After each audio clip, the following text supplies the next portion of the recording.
Hello and welcome to Disastrous History. My name is Anthony, and I am the host of this wonderful mess of a show that will attempt to chronicle some of the biggest and most interesting disasters, messes, and all-around screw-ups that have happened throughout the centuries. Hello and welcome to another episode of Disastrous History. This week we're going to cover a big disaster that's actually three disasters in one.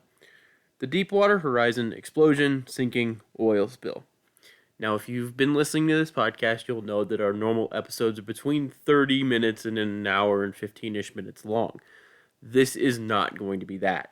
This is probably going to be 2+ hours. So somewhere in the middle, I'm going to put some music in. That's a good place for you guys to take a break and pause it if you need to. I can't promise it'll be exactly in the middle, but I've made a note in my notes as to where to take a break so that you guys can take a break from listening to this absolute debacle of a disaster. So without further ado, let's get into this.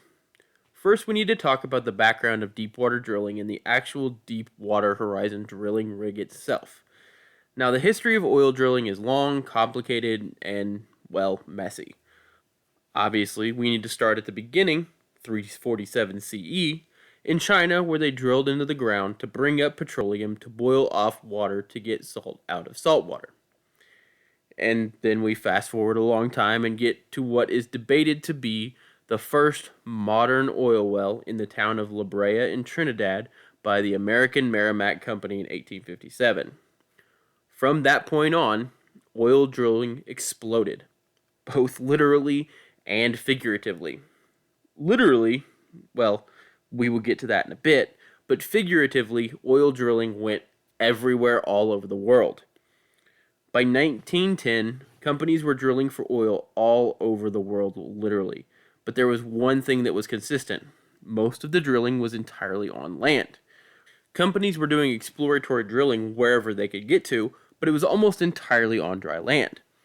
Now, I say almost entirely because there was some offshore drilling, but not in the same sense we think of it today. There were oil rigs built over water connected by piers to the shore, so they were literally just right off the shore.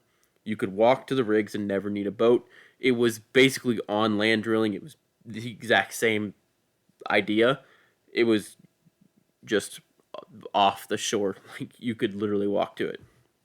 That is, until 1937, when the first true offshore drilling rig was built by Pure Oil and Superior Oil companies and actually drilled a hole underwater. It wasn't anything spectacular. Less than a mile from the coastline of, I'm very sorry, Louisiana, Caucaso Parish near Cameron, Louisiana. It was only 14 feet deep water, but it was not connected to land at all, and they did it.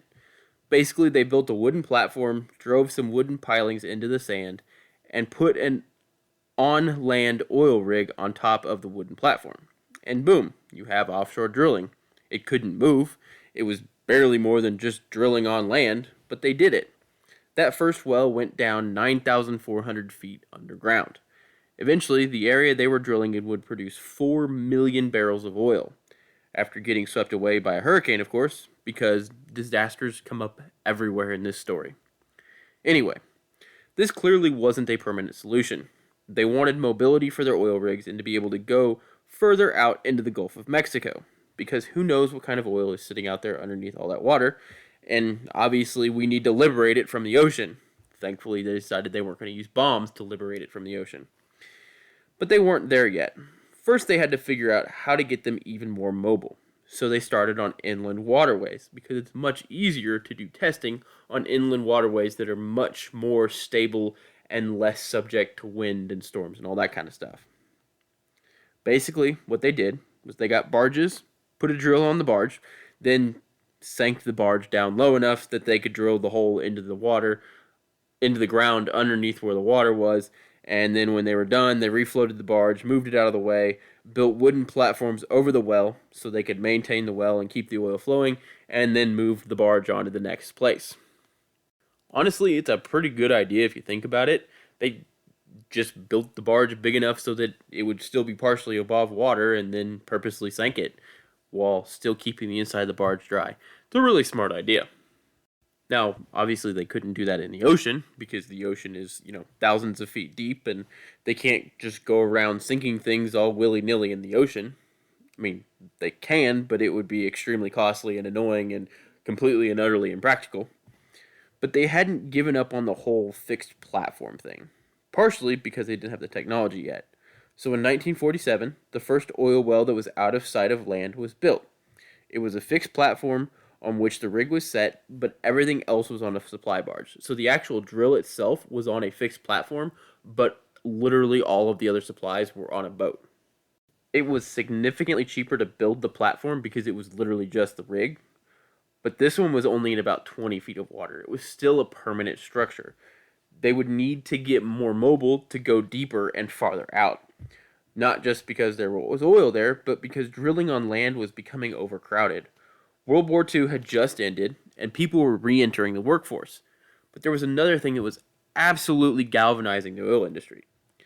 The day after the Japanese surrender on World War II, so August 15th, 1945, the U.S. lifted rations on gasoline, which then led to an absolute mad dash to buy cars for the average American, which obviously meant more oil was needed because more gasoline was being consumed and more oil was going into cars. Land-based drilling was never going to remain sustainable for the rapidly growing oil industry and the rapidly growing car industry. They needed more space. So, they looked out over the ocean. But if you've followed along so far, you have to understand something. All of the stuff that we have talked about so far were exploratory drills. They weren't guaranteed to hit oil. So if you're going out into the ocean to drill for oil and you don't find anything, you don't want to have spent all that time setting up what is a permanent drilling platform only to just have to abandon it or try and demolish it. That's a whole lot of wasted cost. In both time and money, that is a huge wasted cost that you can't recover. They wanted their drilling rigs to have the ability to be mobile and move around, especially in the ocean. One big attempt at this was in 1954 when the Offshore Drilling and Exploration Company, really creative name, used a ship that they could rest on the bottom of 30 feet of water, drill, then build a platform to continue pumping out oil or move to the next one. It worked basically the same way as the barges inland, just in the ocean and slightly deeper. It worked, but had obvious limitations of no deeper than 30 feet. This gave them more space, they could go further out into the Gulf, but not much more, and they definitely wanted more. These were all, obviously, just on-land oil wells made to essentially eliminate the water as a factor. The next attempt at offshore drilling was called a jack-up rig. Basically the same as before, but instead of sinking the barge down to the seafloor, these had built-in legs which were lowered to the seafloor and then the boat was lifted into the air above the water level. This kept them safe from rising sea levels for high tides and whatnot, and any outside forces only impacted the legs and not the actual boat itself. This worked sometimes, but they would also occasionally capsize and flip over, which is, a major problem. Former President George H.W. Bush's oil company was actually one of the first companies to use these jackup rigs with success. Eventually, these types of rigs would reach depths of about 300 or so feet after starting between the 50 to 100 feet depth in the early 50s. And now we're starting to get somewhere. But once you get several miles out into the ocean, you're going to start running into depths of well over 1,000 feet. And there was some consensus thinking that there were vast reserves of oil under these deeper parts of the ocean. But there was just no possible way to drill to those reserves by resting the rig on the bottom of the ocean or by trying to stick legs down there and jack it up in the air. It's just too far. So they needed to come up with a way to keep the rig floating on the surface of the water, but also stable and minimize side to side and up and down movement. They've got to keep themselves in the same spot over the hole, otherwise they'll either just float away from where they're trying to drill, or they'll seriously damage their drilling equipment. And that's when we have the first semi-submersible rig appear on the scene, the Blue Water 1. Shell Oil realized at the time that if they wanted to be successful and make money, they were going to have to get creative. Most of the land areas had been gobbled up by other oil companies, and many of the more shallow offshore had been snatched up already. they had to get creative to get further out into the ocean to look for oil. And that's where they came up with the idea for Blue Water 1. You see, Blue Water 1 was already built. It was a submersible drill, meaning that it sank to the bottom and then drilled, that would sit on the bottom in shallow water and drill for oil. It sat on essentially 4 floating Coke bottles. That is the best way I can describe them. It is a square platform with 4 giant buoys on the ends that look exactly like Coke bottles. So when it was a submersible, they would fill them all the way up and sink them to the bottom. But they figured out that if you only filled them partway, then they could sit below the water level and the rig would barely move. All they needed was 8 anchors to hold it in place on the bottom of the ocean. They called it a semi-submersible rig because it was only partially submerged. But it wasn't just the rig that was a problem. They also needed to figure out how to establish a wellhead since they very well couldn't send divers down there to do it. So they did it via remote control. And it worked. In 1962, Shell drilled a hole at 297 feet, which was the record at the time, and they figured they could go even deeper than that. But then Shell ran into a problem. They put in bids for deepwater drilling locations to purchase from the federal government because obviously they could drill there now. But they were the only ones to put in bids on those locations. So the government said no. That's because in order to actively sell those locations from the federal government, there had to be multiple bidders on the location. Otherwise, it was going to be rejected. So Shell did what they had to do. They put on a school for all the other oil companies. Those other companies paid $100,000 to attend, which is just shy of $1 million today, so that they could actually get some competition. Like, obviously, they weren't really giving up much. They still owned all the patents, and they had, actually done the thing.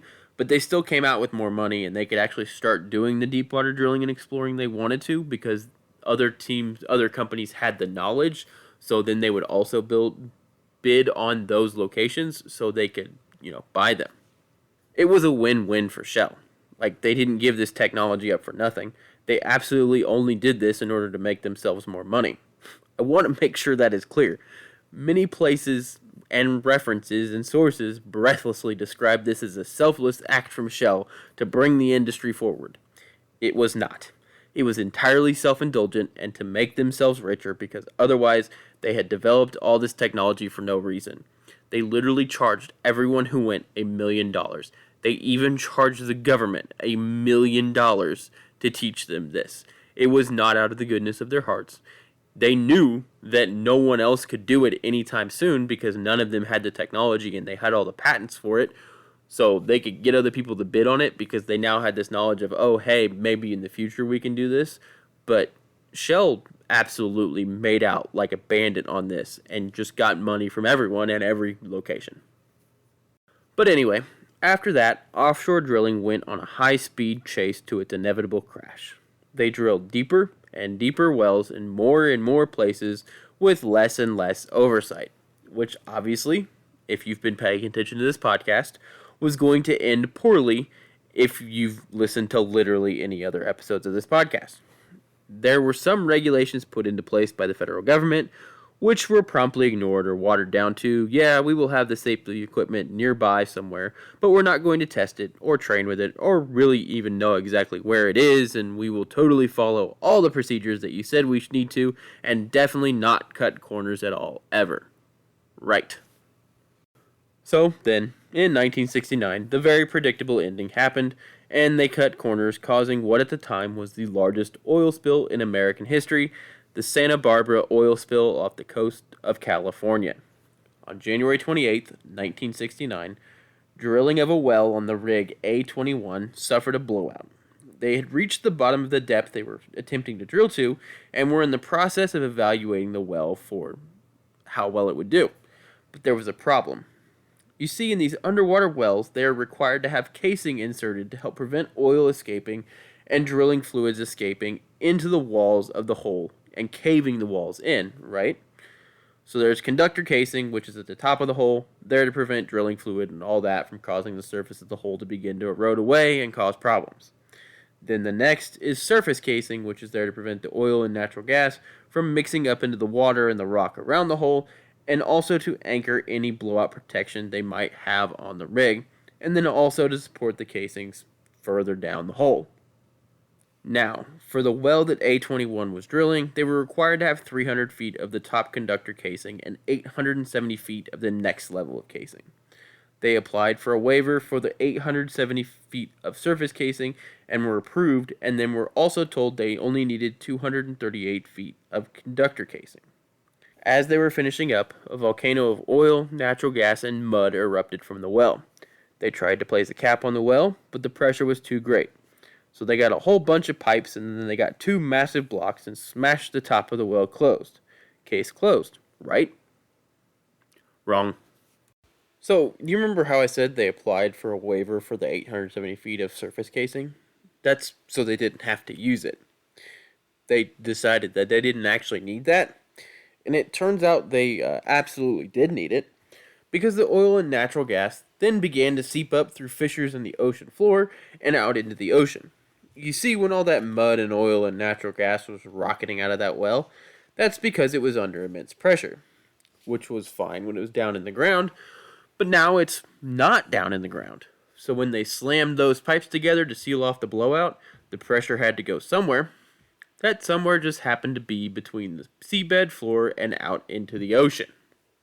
Over the following month, thousands upon thousands of gallons of oil bubbled up to the surface and spread in a giant oil slick that grew to be about 75 miles in size. In total, it's estimated that about 3 million gallons of oil were spilled off the coast of Santa Barbara that January and February 1969. It coated the Santa Barbara beaches in black oil and killed thousands upon thousands of birds and marine wildlife. The Santa Barbara oil spill is what led to the creation of Earth Day and the Environmental Policy Act and a whole bunch of new laws and regulations and oversight of offshore drilling. What followed was a trial and error period for deep water drilling as oil demand rocketed, then fell, then rocketed again, and then fell again. All the major oil companies continued to develop and expand into deep water and ultra deep water drilling, which is basically just deep water drilling, just in deeper water. So deep water drilling is 1,000 feet plus. Ultra deep water drilling is 5,000 feet plus, and that's under the water, not into the ground. And the whole time, they're making bigger and bigger discoveries of oil deposits deeper and deeper into the earth and under the Gulf of Mexico. There were, of course, setbacks. Hurricane Rita, which we did an episode on, did a fair number to oil rigs out in the ocean. Hurricane Dennis in 2005 actually showed that a valve in the system keeping one of the semi-submersible rigs afloat was installed backwards, and BP, who we will talk about at length in a minute, returned to find it listing significantly.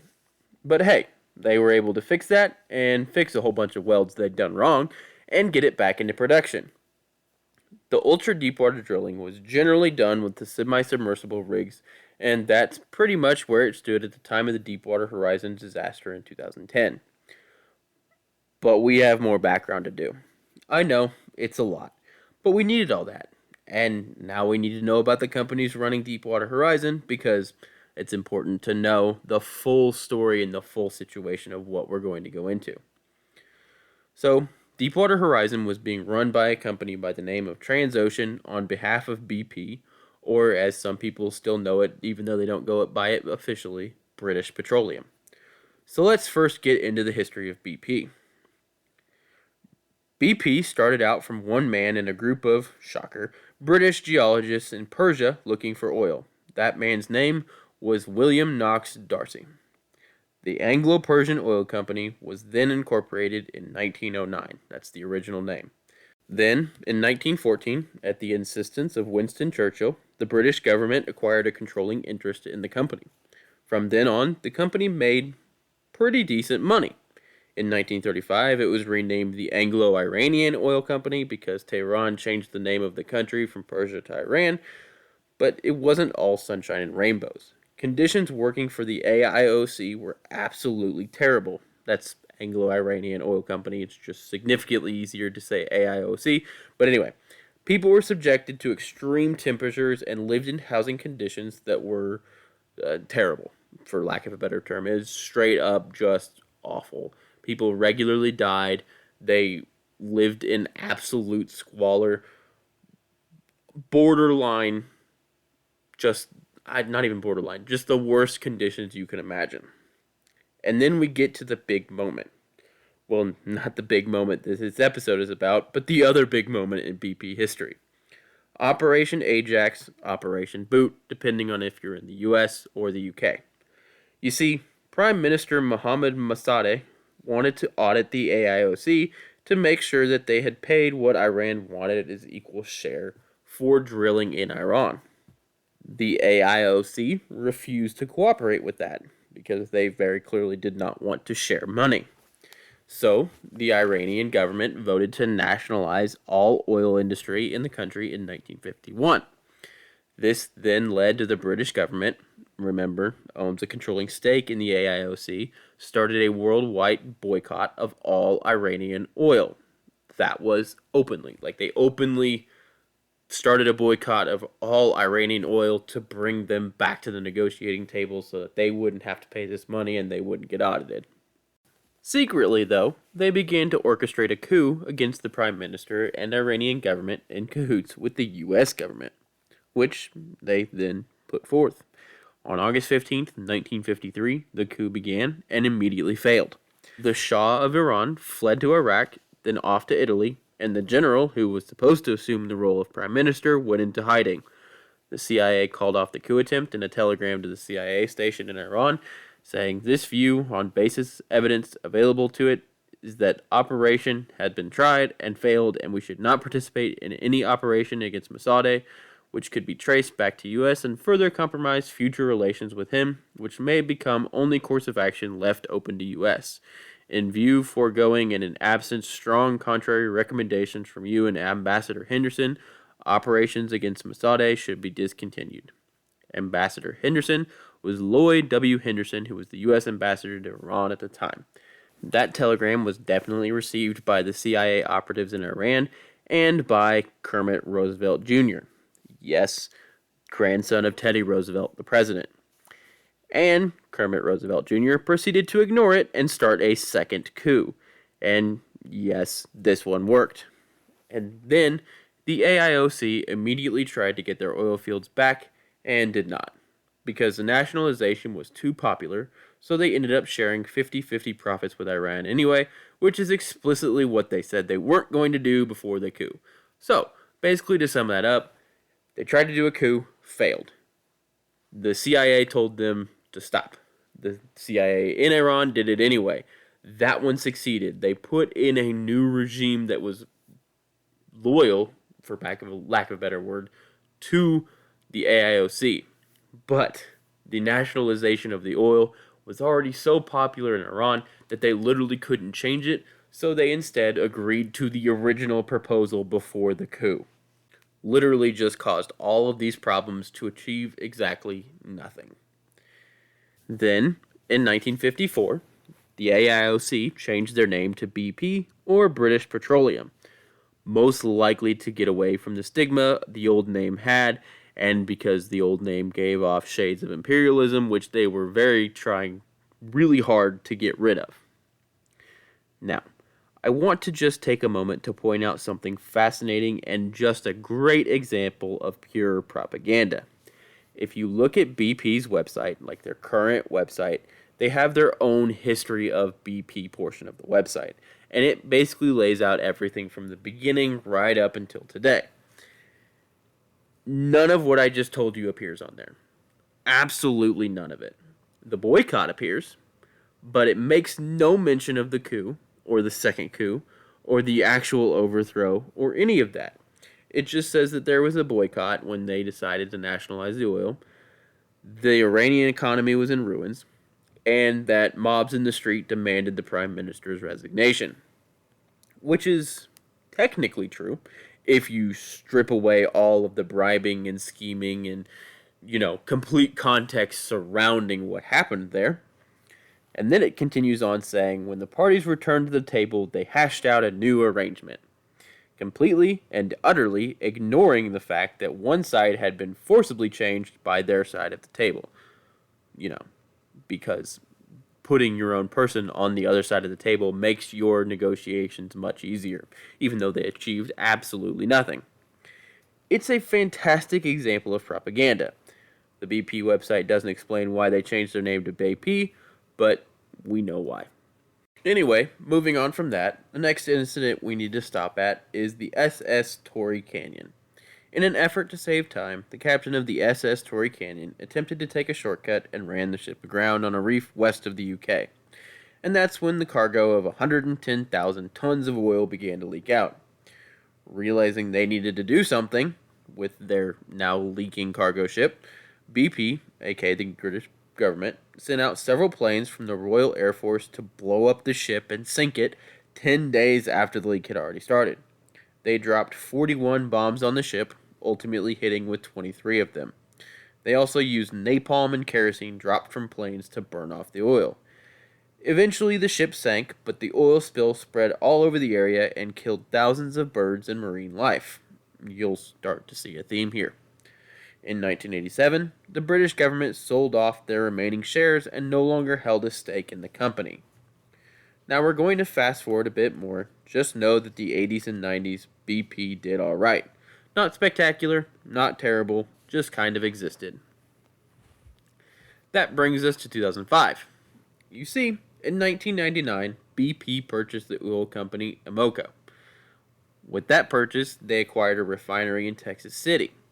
Now, not to give too much away, because I fully intend on doing an episode on this specific disaster in the future, let's just say that the refinery was built in 1934, and then was only occasionally updated or fixed from there. And you guys know what that means. An explosion occurred that killed 15 workers and injured a whole bunch more on March 23, 2005. In the aftermath, OSHA would level more than 300 safety violations at the company and fine them $21 million. A group hired to examine the safety conditions at the plant before the explosion said, and this is a direct quote, "We have never seen a site where the notion I could die today was so real." That is how bad it was. And then 3 months after this, BP had one of their semi-submersibles nearly capsized during a hurricane. That one we talked about earlier, during Hurricane Dennis. But we're not done yet. Literally a year later, almost to the day, BP had yet another major disaster when oil spilled down Alaska's North Slope province in the Prudhoe Bay oil field. 267,000 gallons of oil spilled out of a hole in some corroded piping.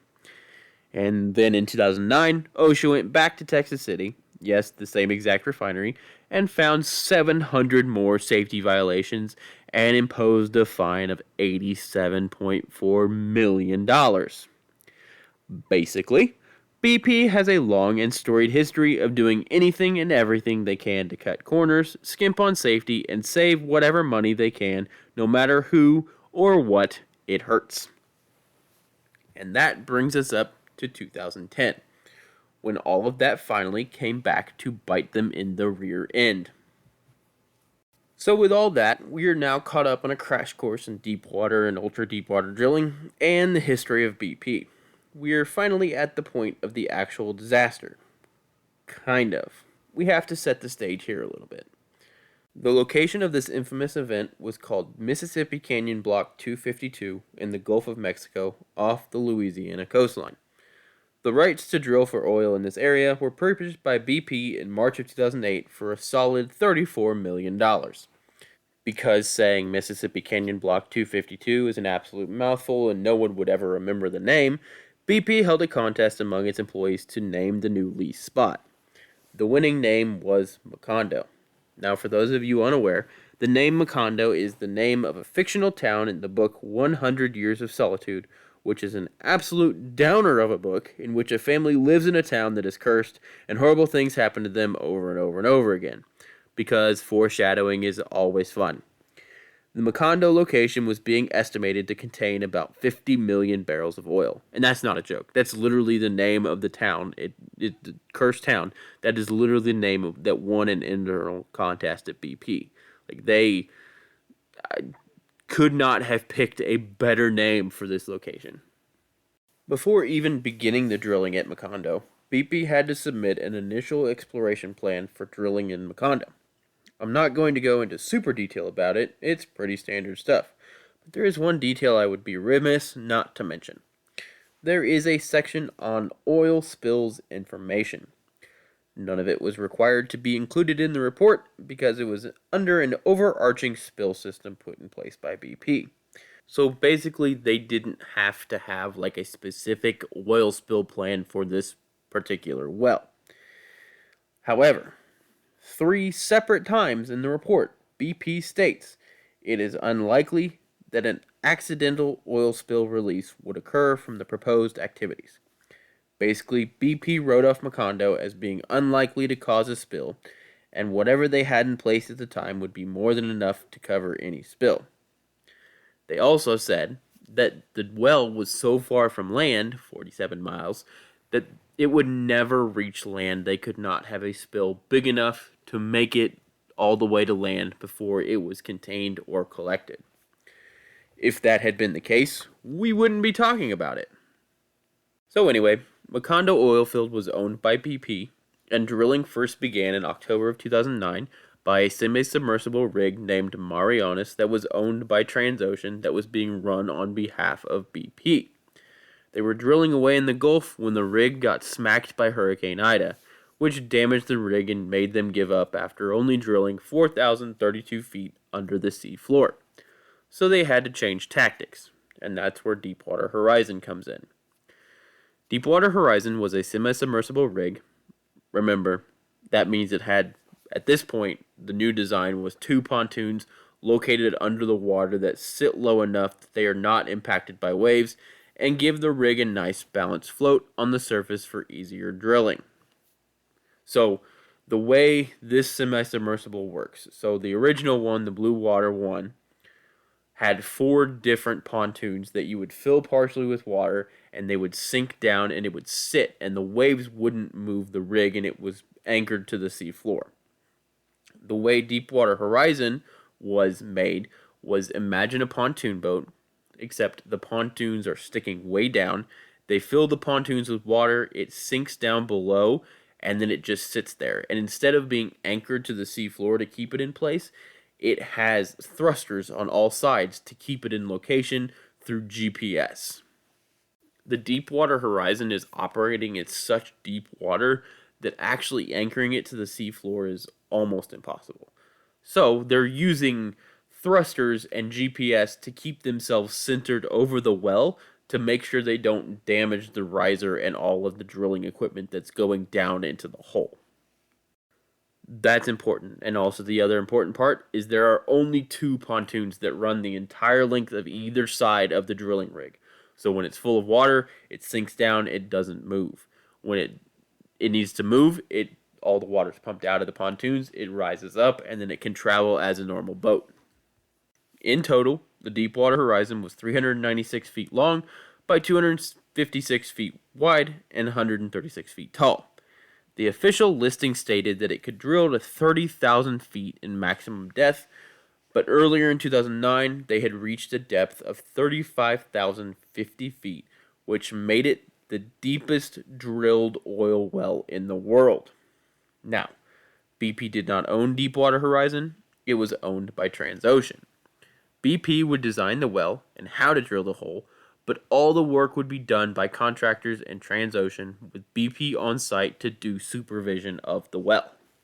Deepwater Horizon arrived on site on January 31st, 2010. Like I said, rather than being moored into position using large mooring chains, Deepwater Horizon was kept in place using thrusters and satellite positioning. Immediately upon arrival, the Deepwater Horizon's first task was to place a blowout preventer over the wellhead that the Marianas had already started. The blowout preventer prevents blowouts. There were several ways to prevent blowouts using this particular blowout preventer. The top 2 were rubber rings around the pipe that would seal the space around the drill pipe closed. The next 5 prevention sets were called blind shear ramps. They would be set off and cut through the drill pipe, sealing the pipe entirely closed. So I need to explain how an oil well is drilled. Obviously, at the very top, you start at a wide drill bit. As you get further down, you have to put what's called casing inside of the hole. This is to prevent the hole from collapsing in on you. But obviously, once you put that casing in, you can't put the same size drill bit inside the hole and continue drilling down because the casing takes up some of the space around where the drill bit was. So you have to get a smaller drill bit. And as you go farther and farther down, your drill bit gets smaller and smaller and smaller as the casing fits in a smaller and smaller space inside of the well.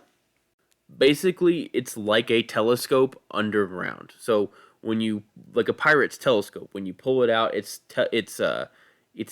the smaller tubes are inside. You just pull it straight out, and when you need to collapse it, they sit inside of each other. It's basically what a well is underground. So what the blowout preventer does, what those first two are, is preventing the annular space. So you have your drill bit all the way down in the ground. You've got your casing on the outside, and then you have your drill pipe down the middle. The blowout preventer is closing the annular space around the drill pipe, and then the blind shears are just cutting the whole thing completely closed. So if you close the top two, you're just closing the space around the drill pipe, but oil and gas or drilling mud can go down the pipe for the drill bit. If you shear the whole thing off, you're just closing it completely. So then, what exactly is a blowout? We have a blowout preventer, so what's a blowout? One thing you have to understand about drilling is the oil is obviously underground. But when it is as deep underground as it was in the Macondo area, it is at extremely high pressure. Now, what keeps the oil underground currently is layers of non-porous rock. Obviously, in order to get the oil out, they have to drill a hole down into the ground past the level of the non-porous rock to get the oil to come out into what's called the pay sands, where the oil is. This gives the oil a place where the impermeable layer is now gone and a path to the surface, since the oil tends to be lighter than everything else and the pressure is looking for a release. It's basically like heat. Heat moves from high heat areas to low heat areas. Oil moves from high oil areas to low oil areas. In this case, the hole they've just drilled into the ground. But obviously, they don't want the oil coming out of the ground before they've finished the hole and been able to set up the well to actually control where the oil is going. So in order to do that, they have to apply counterpressure. Now, if they apply too much counterpressure, that can crack the rock layer they are drilling through and allow the oil to escape through the cracks. If they apply too little pressure, well, the oil will blow right up and out the freshly drilled hole in what is called a blowout.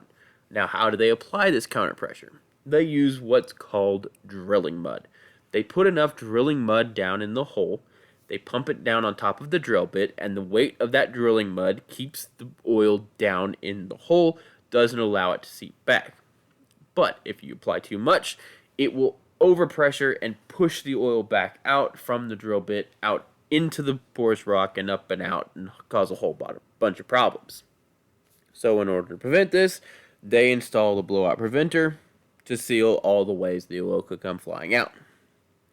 So we are at Deepwater Horizon. We're drilling down into the ground. It's doing the whole thing. Now, the way BP tells it, everything was hunky-dory until April. If you talk to the workers on the oil rig, it was not going well, which is pretty standard for, everything. One of the worst days was March 8th.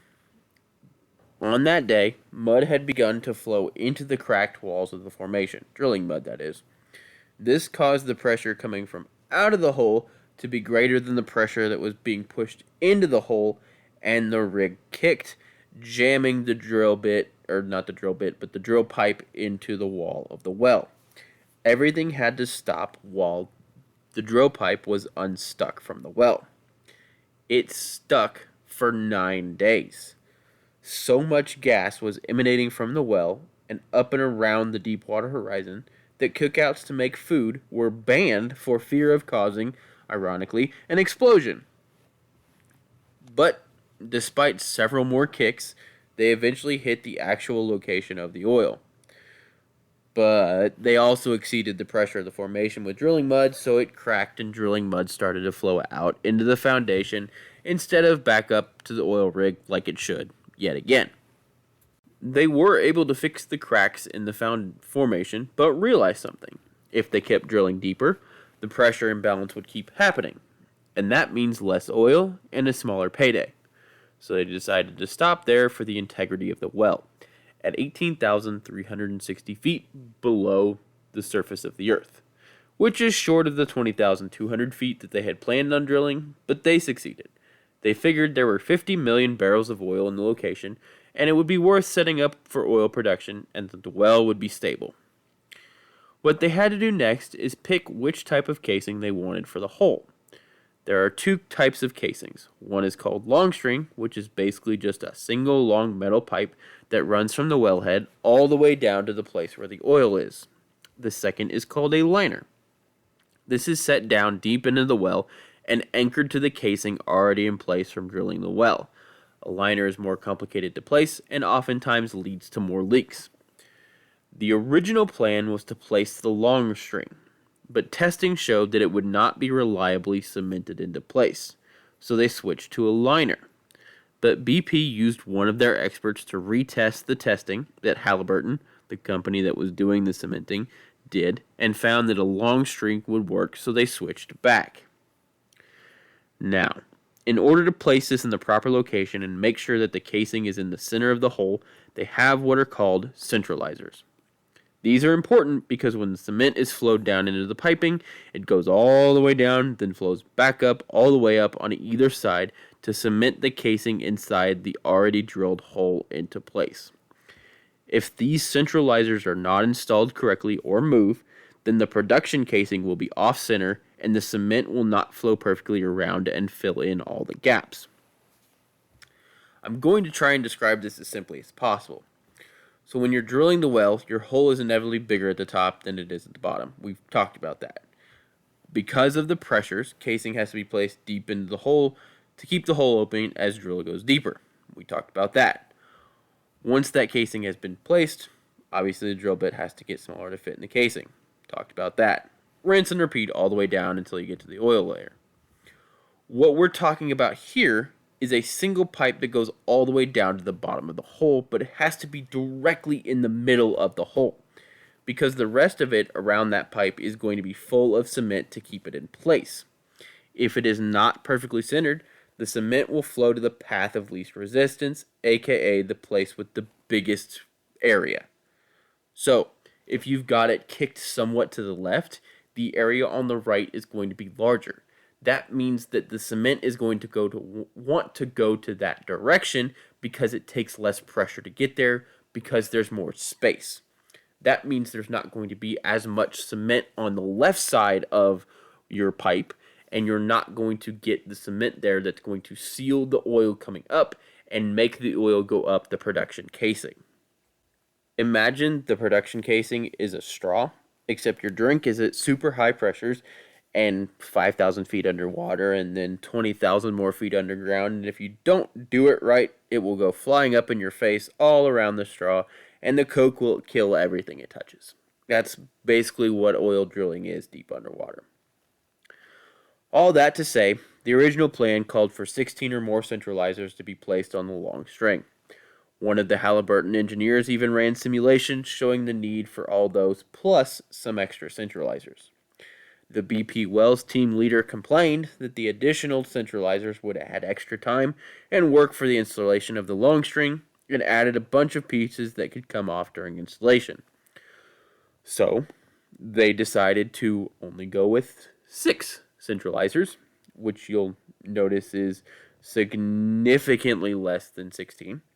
And they also did not ask for any further testing of only using 6 centralizers compared to the planned 16, because why would you want to do that when you're decreasing your amount of keeping your thing that's super important in the middle by half? They didn't even tell Halliburton that they were only using 6 centralizers. Halliburton found out because one of their engineers overheard a conversation between BP workers discussing it on the rig. BP came to the conclusion they only needed 6 centralizers because the hole was straight, which is a choice, because if you've ever tried to put something directly down the middle of a hole with nothing to keep it in place in the middle, it is ridiculously hard.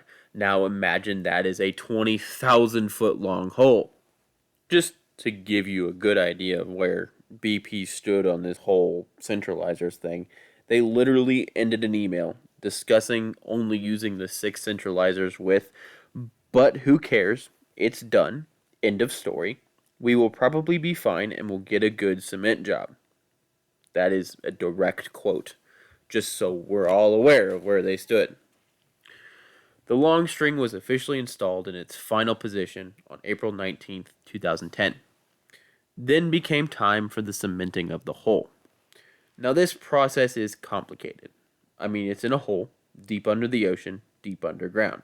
You can't see it. You can't tell when something is broken. You can't tell if the cement is actually setting or getting to all the areas it needs to. You only have two things to rely on: pressure and volume, which are barely indicators at all, but essentially they have to set it so the cement only flows one way. There is a valve that is installed inside that is held open to allow drilling mud to flow upwards as they are installing the long string. Then once the string is installed, they want all of the fluid to only flow downwards, right? You don't want cement flowing back up. It's supposed to be a certain amount per barrel of material flowed down flips off the valve and makes the valve one way. This one in particular was supposed to be 6 barrels per minute or 600 psi. Problem though, they quickly hit 1800 psi and nothing was happening, which you'll note is a solid 3 times the pressure that should be required. So they took a time out and decided, you know what, let's just keep pushing up the pressure and see what happens.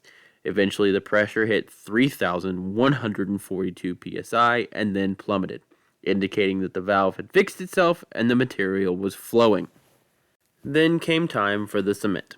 And of course, we have to talk about BP skimping again.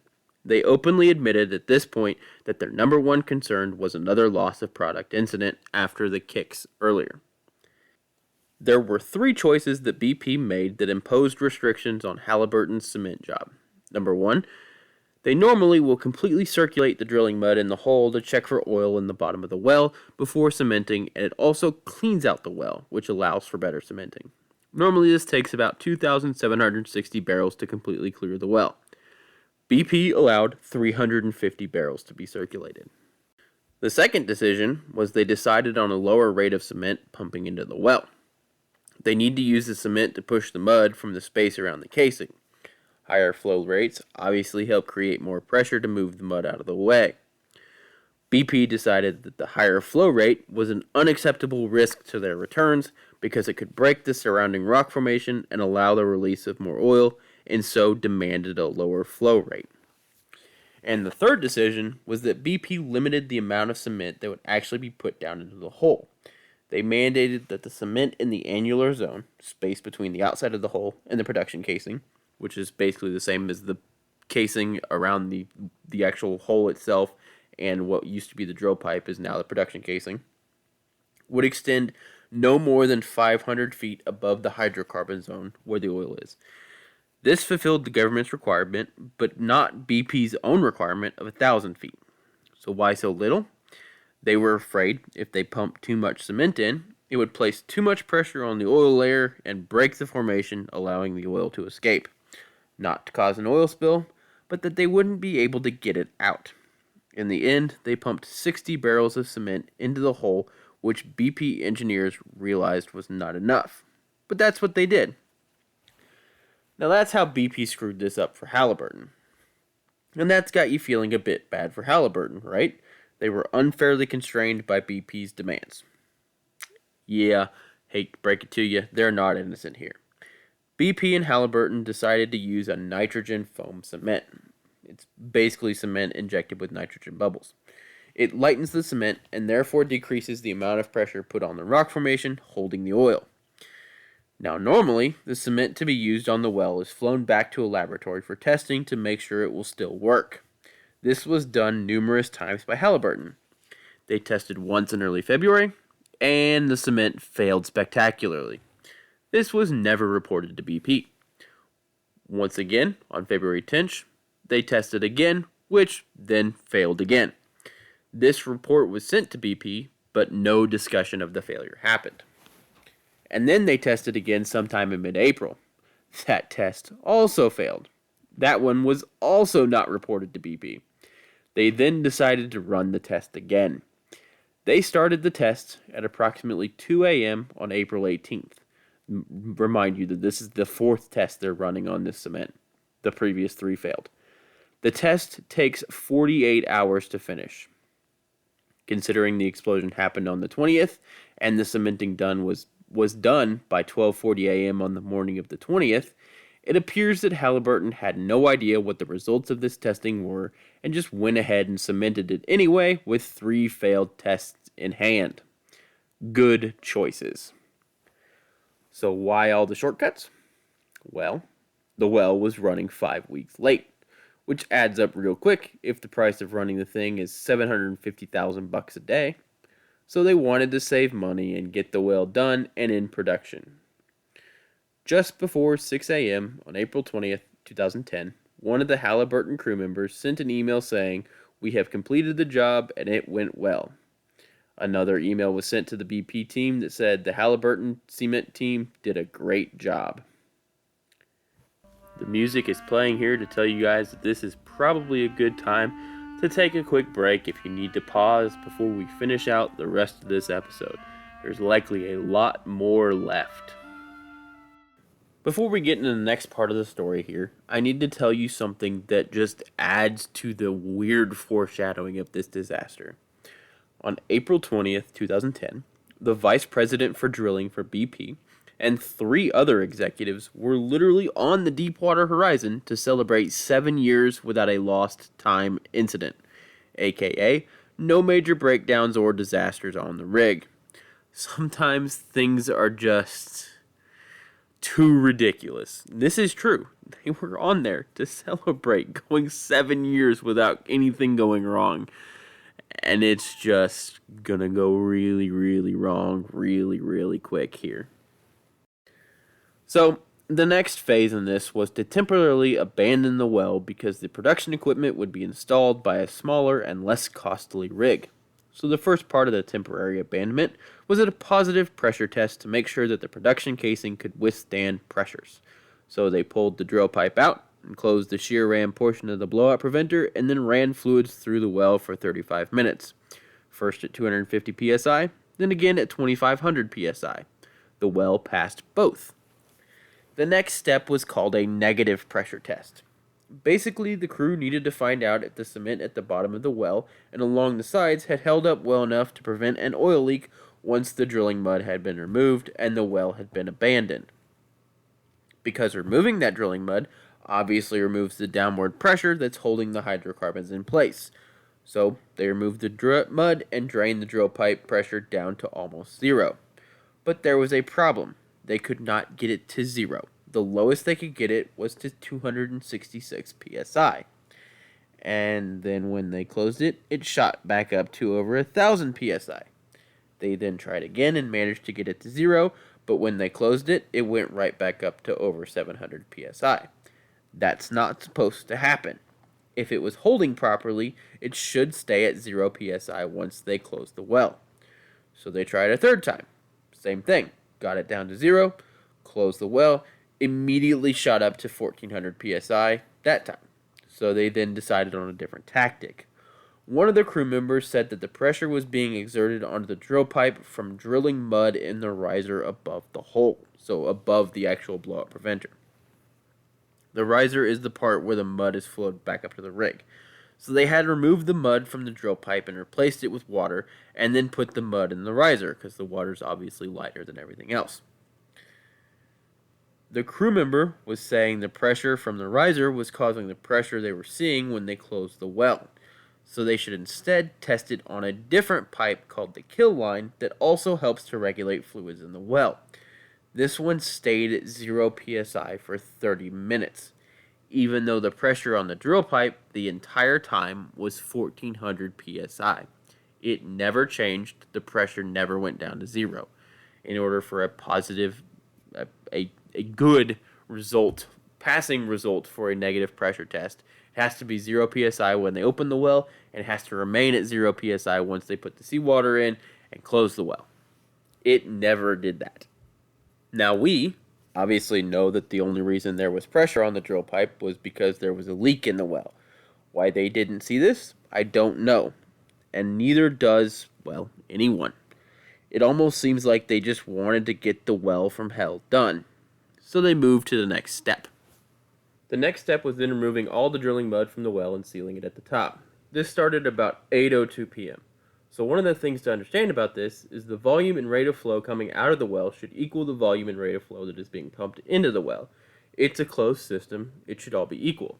An increase in volume obviously indicates that something extra from somewhere is flowing into the well. If the flow coming out of the well is greater than the flow into the well, something else is probably contributing to that increase and is generally a bad sign. Everything was going fine until 9 p.m. Pressure inside the drill pipe can also be an indication that there is a well leak. If the pressure in the drill is decreasing, it can be an indication that there is a leak and the lighter hydrocarbons are escaping to the surface, and if it increases, it can indicate that the hydrocarbons are pushing heavier drilling mud upwards. It all depends on if the pressure being exerted by the pumps has changed or not. If the pumps have not changed and pressure is changing, something bad is likely happening. For this particular case, the drilling mud was being replaced with seawater. Because the seawater was lighter than the mud, this meant that the pressure should steadily decrease because it's getting easier to pump the seawater in, and the seawater just puts forth less pressure overall. Right up until 9:01 p.m. Then, pressure inside the pipe began to increase, which is obviously not good. But no one would see that increase in pressure, because at the same time, the crew was dealing with a different issue altogether. There's a material called a spacer placed in the well for negative pressure test in order to keep the oil-based drilling mud and the seawater separate. The spacer was then coming out of the well to continue the temporary abandonment process, but they would need to inspect this spacer to make sure it didn't have a sheen, aka oil, on it, or they couldn't dispose of it overboard. They had to carry it all the way to land and dispose of it there. So everyone went off to deal with that to make sure that there was no oil in the spacer.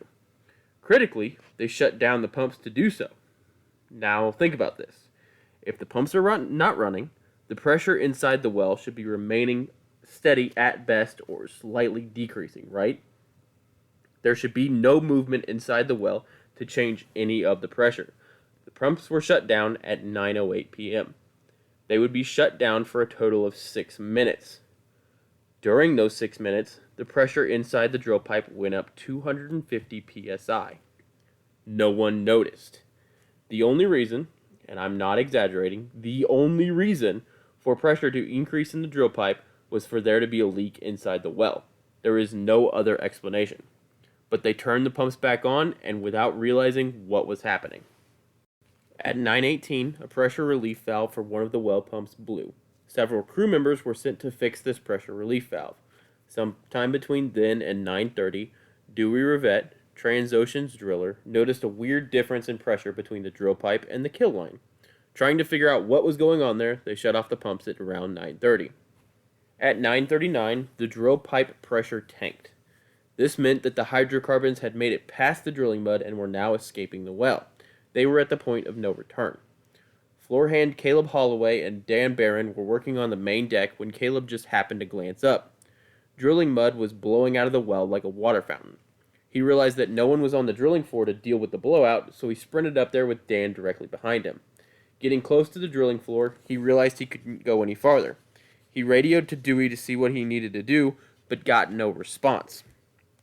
Meanwhile, those up at the controls routed the flow of drilling mud and gas into the mud-gas separator and closed one of the annular space preventers on the blowout preventer to shut off the well. It was too late. The gas was already above the blowout preventer. It was coming out of the riser at an astonishing rate. And the mud gas separator, basically separating drilling mud from gas, was quickly overwhelmed and allowed the gas flowing up to rain down all over the rig. The explosions that would follow were inevitable at this point. One thing you have to remember, natural gas comes up with oil. Natural gas in nature is completely odorless.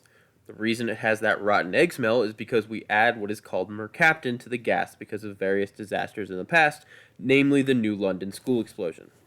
So at this time, there is massively flammable gas coming out of the well, as well as oil. It's setting off alarms, but they can't smell it. They know it's there, but they don't know exactly where. Sometimes, if you have enough concentration of gas, the air will shimmer, but that's really it. You can't smell it, you can't taste it. If it gets to a high enough concentration, you can kind of almost taste it on your tongue, but it just kind of feels different. You can't really see it until it gets to a high enough concentration, and then you can see the shimmer, but that's really it. They have sensors to detect for gas all over the rig, but there's an issue. The bridge officer, Andrea Fleitas, was up on the bridge. She was seeing the drilling mud flying off the rig into the ocean, and then the gas alarms began lighting up on her console. But the thing is, they were all lighting up, and they were all lighting up as magenta, meaning extremely high levels of gas. So they didn't know where exactly it was, but it was safe to assume the gas was everywhere.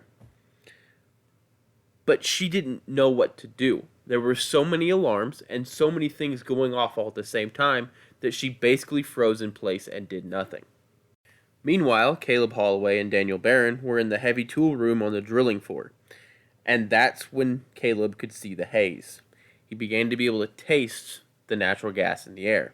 He yelled to Daniel they had gas and they had to go now, and they sprinted out of there down to the main deck.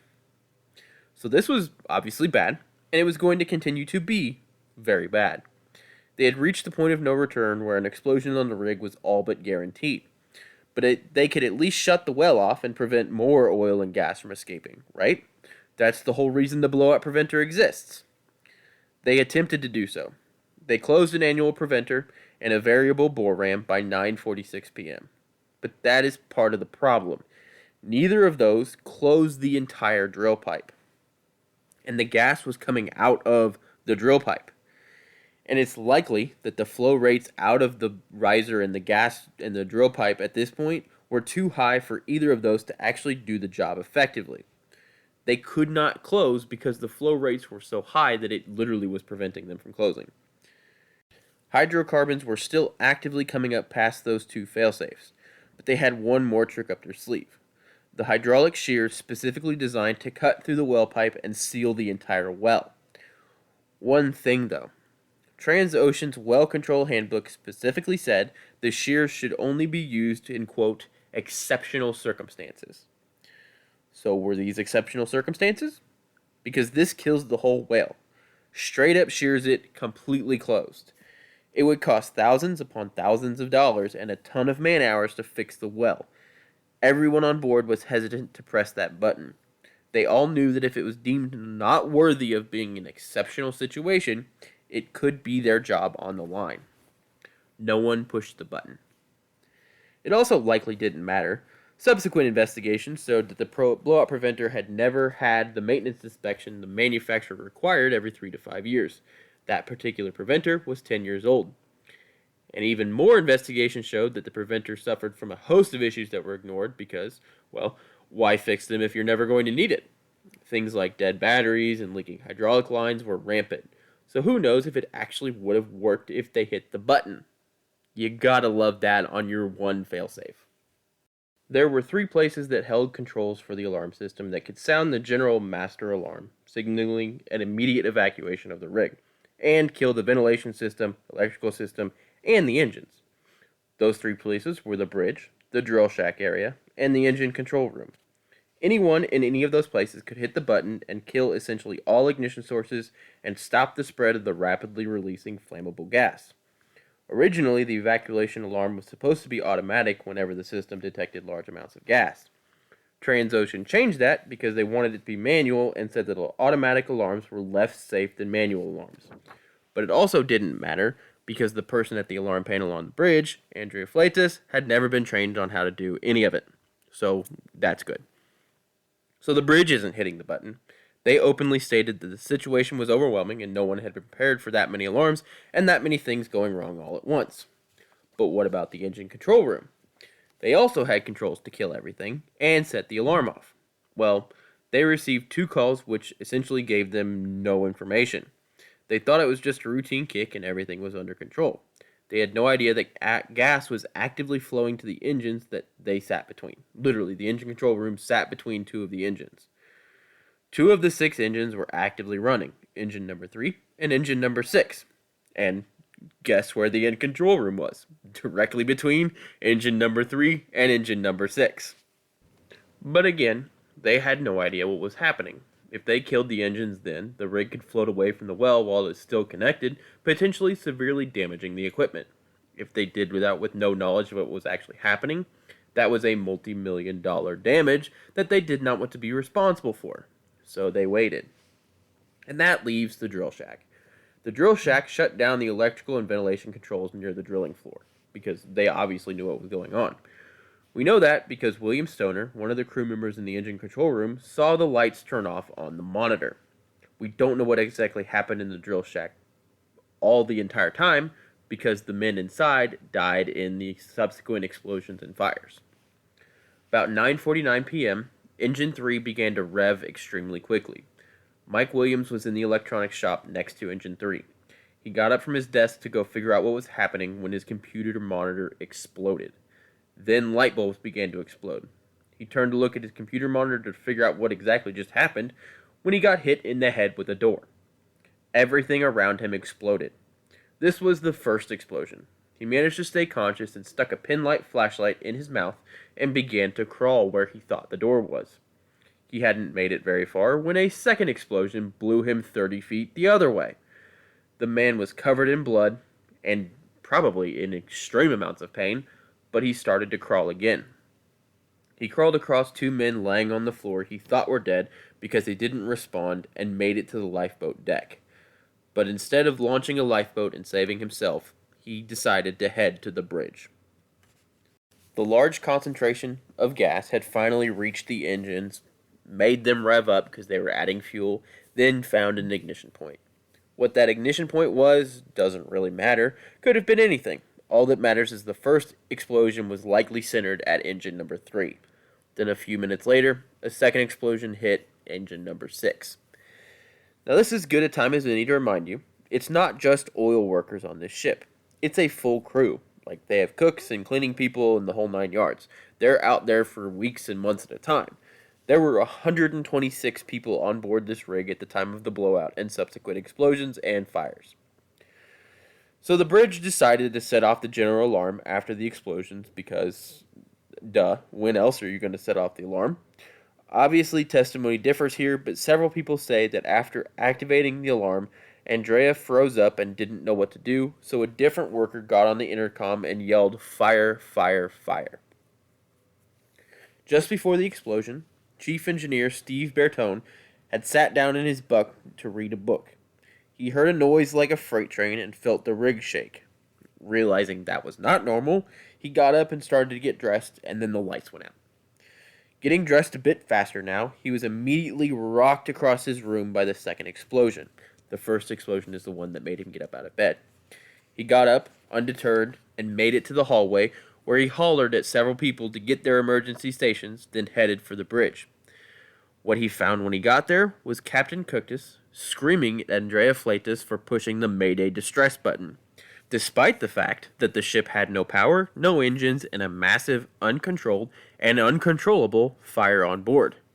He decided that was the time to scream about not having permissions to send a Mayday when that was very much what they needed.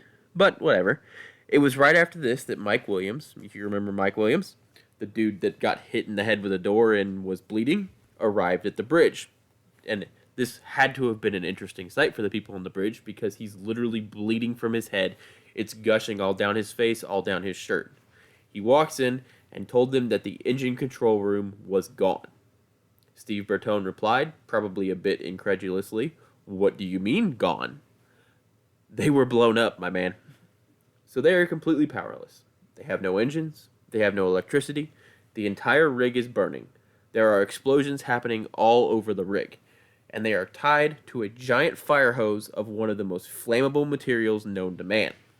Obviously, the next step is figure out how to no longer be attached to that giant fire hose. Literally, not like a fire hose put it out, like a fire hose shooting fire out of the ground. They need to cut off the oil and gas so the fire has no fuel, right? Luckily, they have an emergency disconnect system. That is probably one of the first things you want to install in one of these. That would disconnect the Deepwater Horizon from the well, thus cutting off the fire on board's fuel source, and it would seal the well, completely cutting off the flow of oil into the Gulf of Mexico. A complete win-win. One man, Chris Present, realized this is what they had to do. They had to hit the emergency disconnect system to kill the main fuel source for this massive fire and continuing explosions, damage to the well be damned. They were already going to be massively delayed, the whole rig was on fire, and 2 engines had just exploded, and Chris Pleasant made it to the bridge and told Captain Cookta he was hitting the EDS. The captain's reply to that, this is a direct quote, "No, calm down, we're not hitting EDS." Now, I don't know about you guys, but the rig is on fire. There have been 2 massive explosions blowing up 2 of 6 engines. Chances are the other engines are not working, or if they do manage to turn them on, it will lead to more explosions, which, seems bad when you're on a giant thing in the middle of the ocean 47 miles from land. There have been countless smaller explosions. One of the guys who arrived at the bridge was at least partially covered in blood. They have not heard from anyone on the drilling floor in several minutes. The well is very clearly still spewing out the most flammable material on the planet. They have no electricity. The lights are all out. It's basically 10 p.m. in the middle of the Gulf of Mexico, so basically the only light at this point is the moon and the massive burning oil rig that they are standing on. Without power, they also could not fight the fire because you needed power for that. The phones weren't working. The handheld radios weren't working. Now, thankfully, they did have a way to communicate to, literally anyone on land because there was a ship tethered to the Deepwater Horizon, the Bankston, that was able to call the Coast Guard for help. And the good idea that Andrea Flatus had to hit the distress signal meant that a nearby fishing vessel, the Rambling Wreck, fishing vessel is a stretch to be honest, it was 3 best friends hanging out on a boat fishing, heard the call. They were able to call the Coast Guard and head over to help, but the Deepwater Horizon was essentially dead in the water, and while still attached to that well, it was only going to get worse. But they were resistant to actually do that.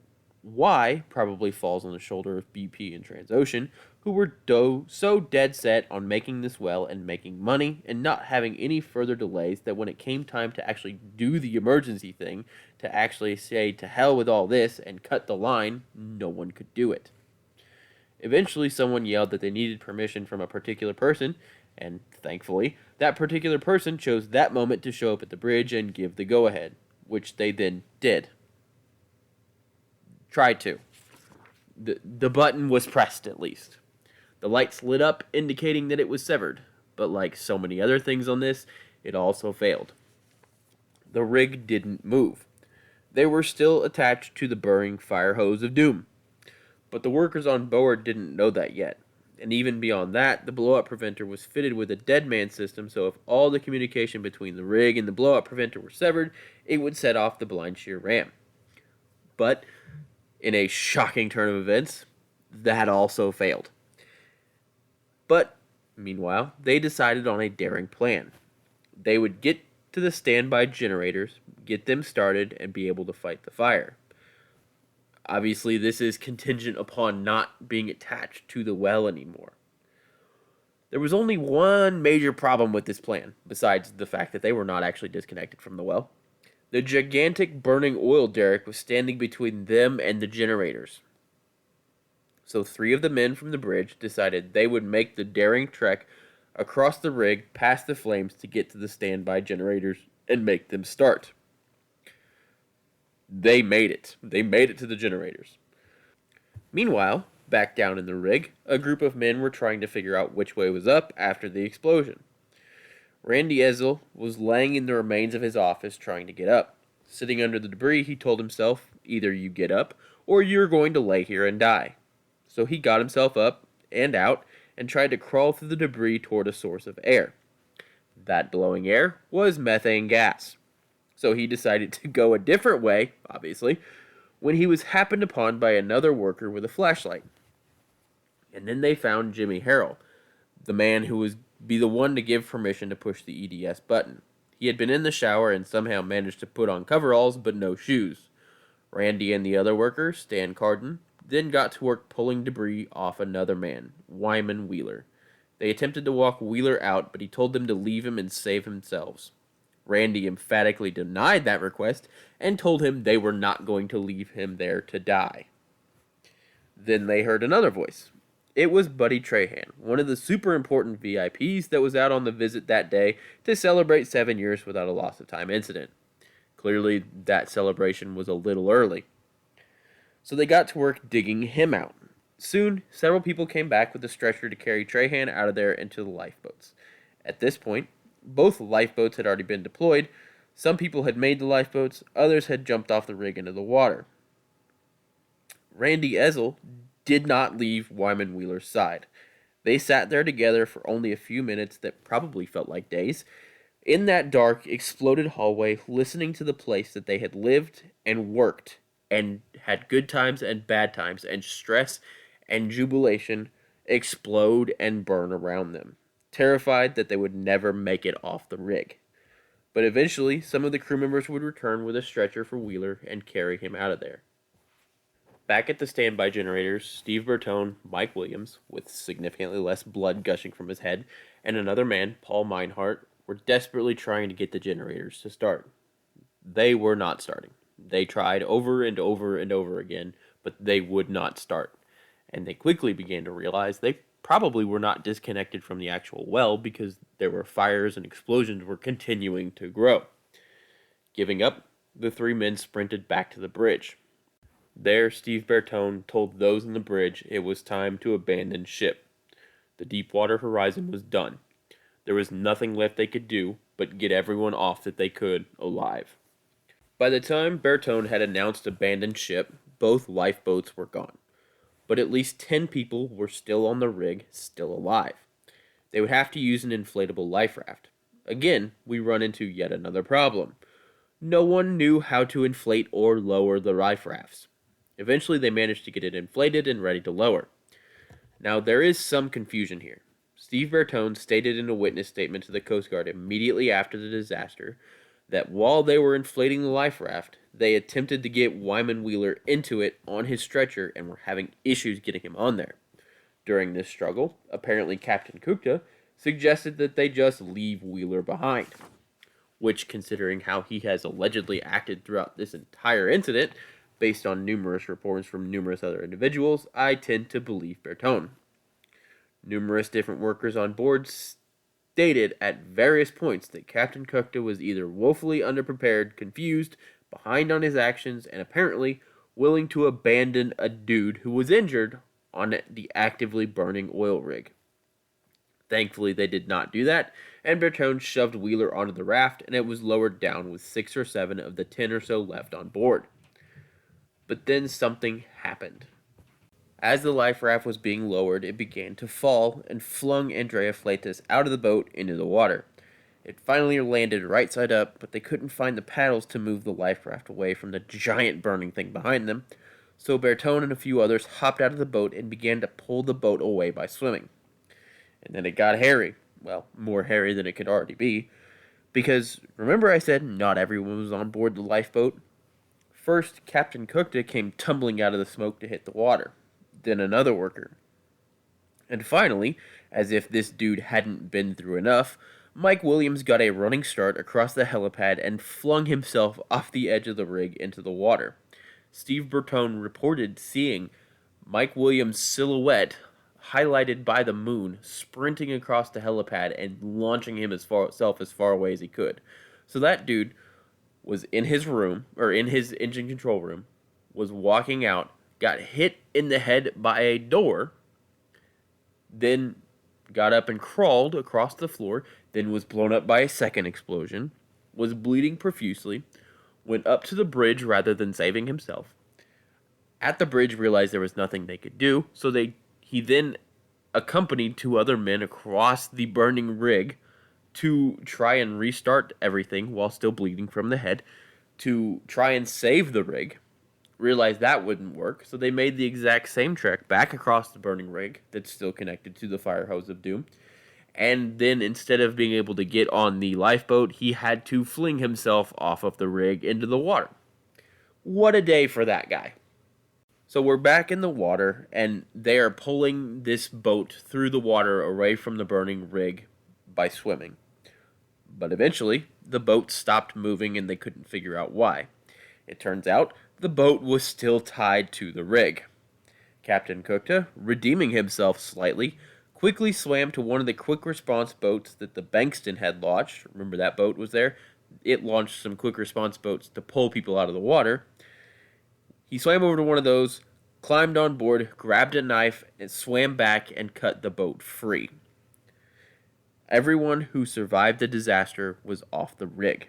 They were all brought to the Bankston. During all this, the Ramblin' Wreck, the fishing boat with 3 friends on board, did everything they could to search for survivors among the debris.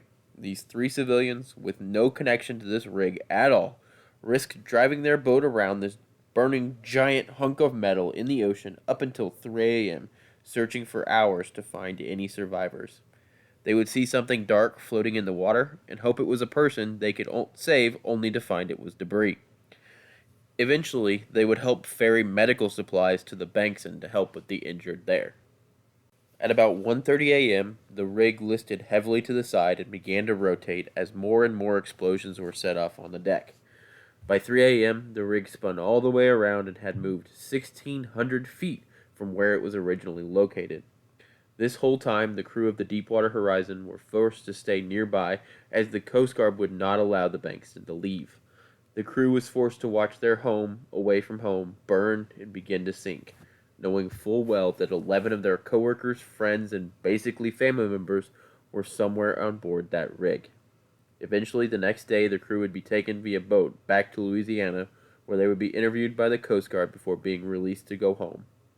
The names of the 11 men missing from aboard the Deepwater Horizon are as follows: Jason Anderson, Donald Clark, Stephen Curtis, Gordon Jones, Dewey Rivette, Shane Rostow, Adam Wise, Carl Dale Kleppinger, Blair Manuel, Roy Kipp, and Dale Burkeen.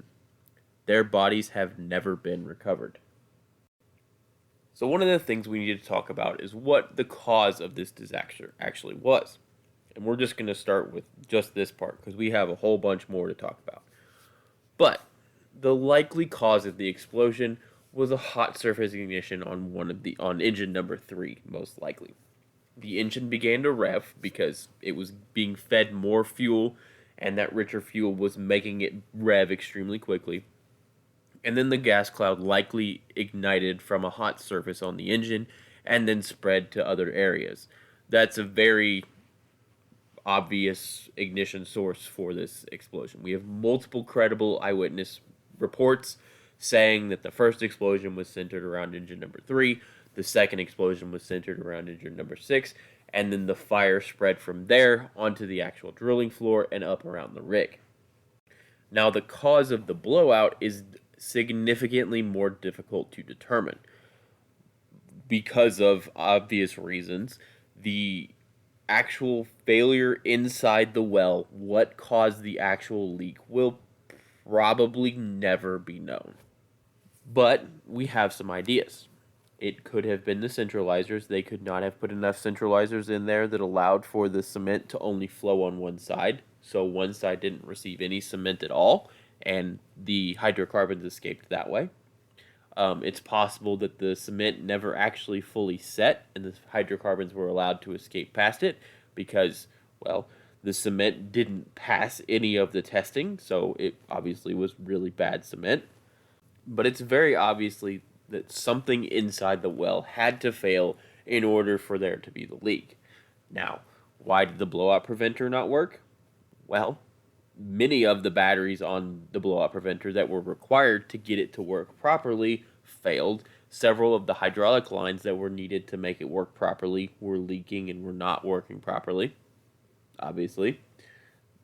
It was a whole lot of poor maintenance, poor fixing of things. Things would break and they would do the cheapest, quickest fix so they could go on to the next well. And the other reason the blowout preventer didn't work is because they waited so long to actually try and activate it. Many people on board the rig were nervous to activate this blowout preventer because they felt like if they did and BP or Transocean or whoever determined that it was not needed, they would be punished. Many of the workers on board the rig reported numerous times that they felt like they were being rushed by BP and Transocean to finish the well, to get the well done, to get it in working condition so that they could stop having to spend all that money, because again, it costs $750,000 a day to have Deepwater Horizon out there. They wanted them to get that done so that they could get their 50 million barrels of oil out of the ground and making the money. And it's hard to make money when you have this giant rig sitting there that you can't do anything with because you have to do maintenance and preventative measures and fix things that are broken. So they just didn't.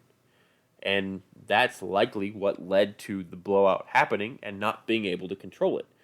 And the fact that they were so terrified to actually do the safety procedures that they needed that it just didn't get done. And also, many people reported that they didn't know how to activate any of the safety procedures anyway, even if they weren't afraid to set them off. So, really, this falls a lot on Transocean and BP's inability to want to do maintenance or to fix things and to train their people properly. But obviously, this disaster did not end after the explosions on board the Deepwater Horizon, because eventually the Deepwater Horizon is going to sink and it's going to put all those fires out, which is helpfully currently burning off all of the oil that's coming out of the riser and all of the gas. But when the Deepwater Horizon sinks into the water, it's going to put all those fires out. There's going to be nothing to burn all that oil off. Now, obviously, all of the oil at this time wasn't being burnt off, but a lot of it was. Some of it was very obviously already going into the ocean because it was coming out at such a rate that it wasn't able to be burned at the same time.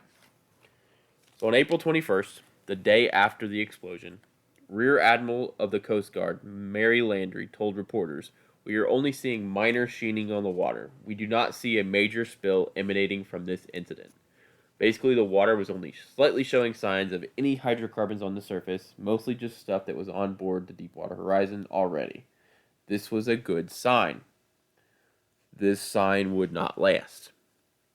By about 6 p.m. on April 21st, both BP and Transocean were using remote vehicles to try to forcefully close the blowout preventer and stop the flow of oil and gas up onto the slightly listing Deepwater Horizon. This would also seal off the well and prevent a massive oil spill from out of the broken riser. At 10:22 a.m. on April 22nd, 2010, the Deepwater Horizon finally sank beneath the waves, never to be seen again.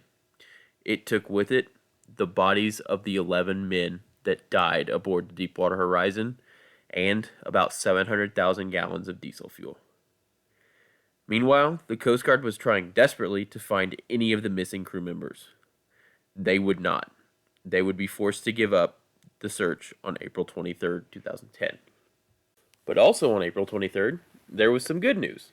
The two companies appeared to have been successful in shutting the blowout preventer and keeping more oil from spilling into the Gulf.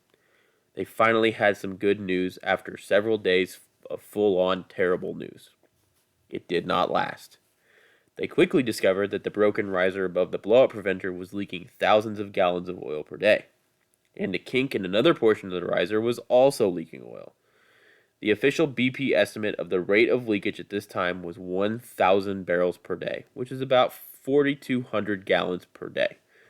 That estimate was released on April 24th. Literally, the very next day, they realized that, maybe we underestimated the amount of oil being released. Like, I'm not exaggerating, it took them basically 24 hours and a whole lot of head scratching about why the dispersant they were using wasn't working. They had two options. The dispersant had mysteriously just stopped working altogether, or they were way wrong on the amount of oil there. Now, dispersant works in mysterious ways. Well, not really mysterious ways, but the exact compound is a secret. Basically, it breaks up the surface oil slick into smaller parts that then drop below the surface of the ocean and keep them from making it to the shore, where it can cause even more damage.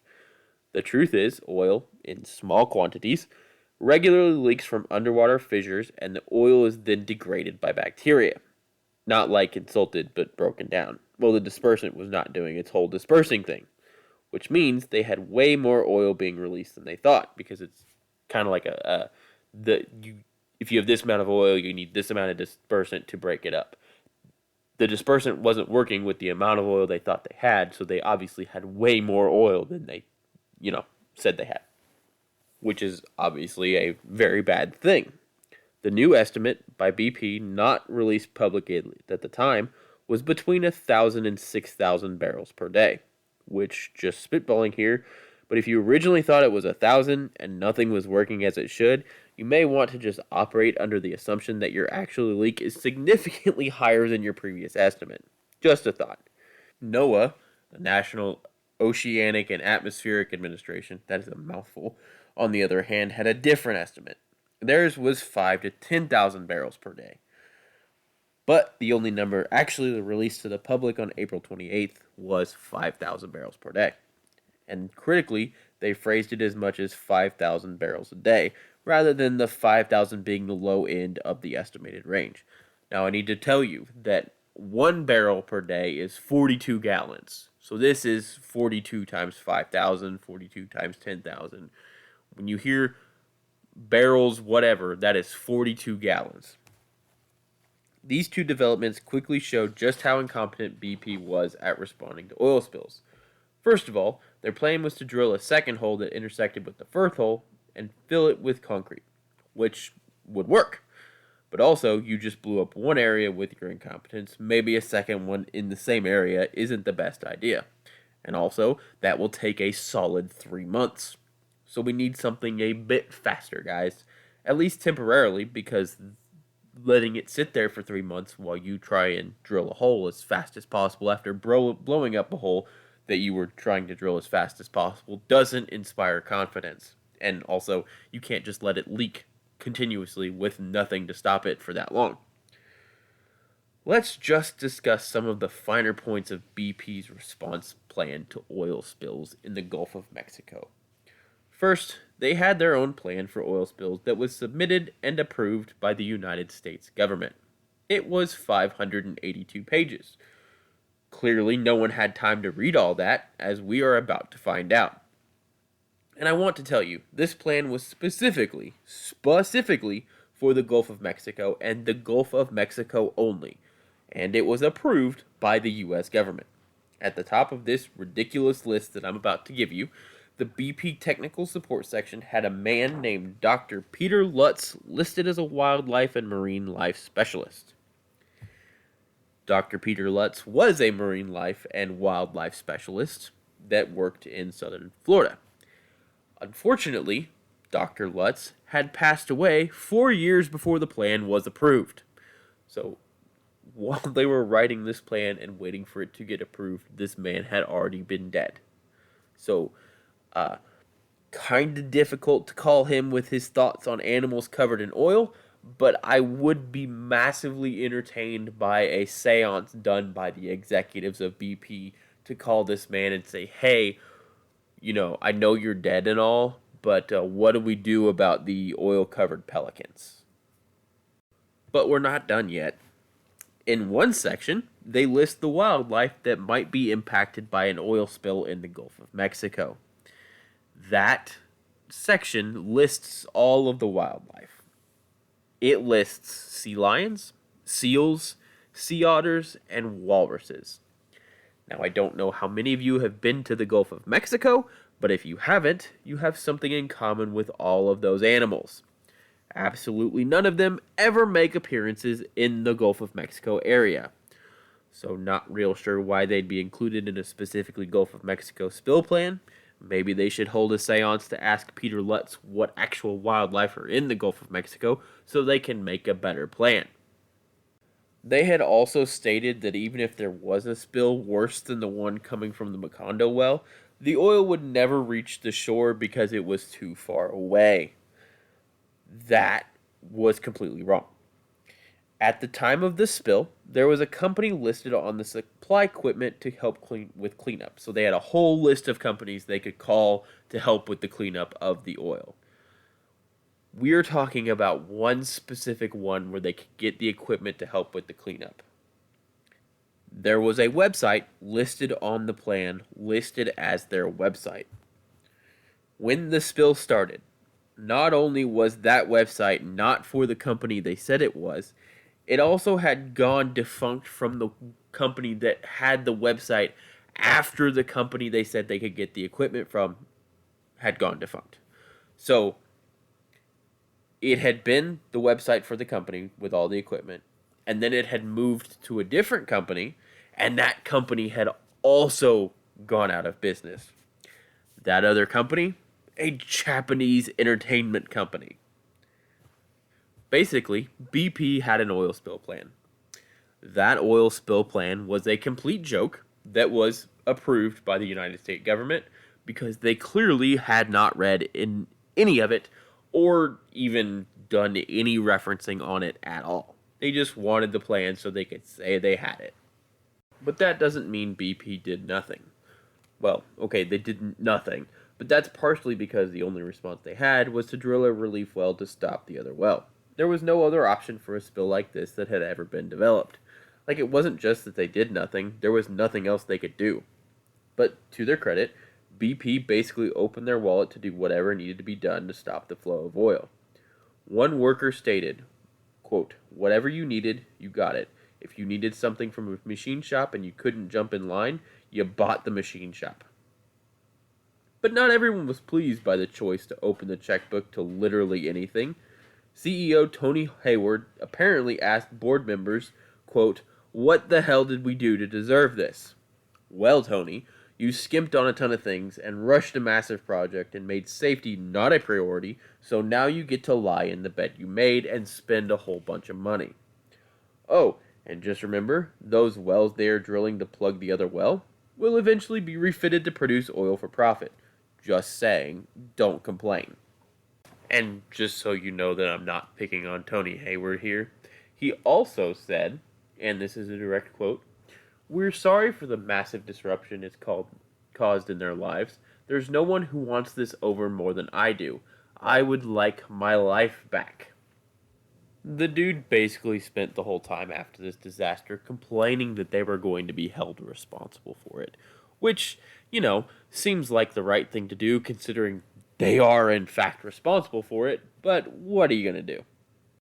And, technically, this doesn't just fall on BP. It does, but they get to shoulder some of the blame with what at the time was called MMS, the Minerals Management Service, the government agency that was supposed to be doing all the approvals and basically running the show with deepwater drilling. They were shockingly, woefully underfunded. They were underprepared, and they were undertrained. They did not have the expertise required to respond to this disaster in any meaningful capacity. When the maximum amount of people who responded to this disaster was about 45,000 people in total, and the agency solely tasked with understanding and responding to underwater drilling incidents accounts for 4 or 5 of those people, not 4 or 500, not 40 or 50, literally 4 or 5 of 45,000, there is a problem. Hell, when the MMS workers were asked what they would do if given entire control over the whole operation, they said they would just immediately hire BP or some other oil company to do it. This does not inspire confidence, considering BP also had no options that would not take months. Meanwhile, 5 to 10,000 barrels of oil a day are leaking into the ocean. And we also need to put some of the blame on Transocean, who was the one who owned the rig and had the people train the people that were drilling. BP was rushing people. BP did not allow people to do the proper safety procedures. Transocean trained their people who were not doing the proper safety procedures and were skipping on tasks and things like that.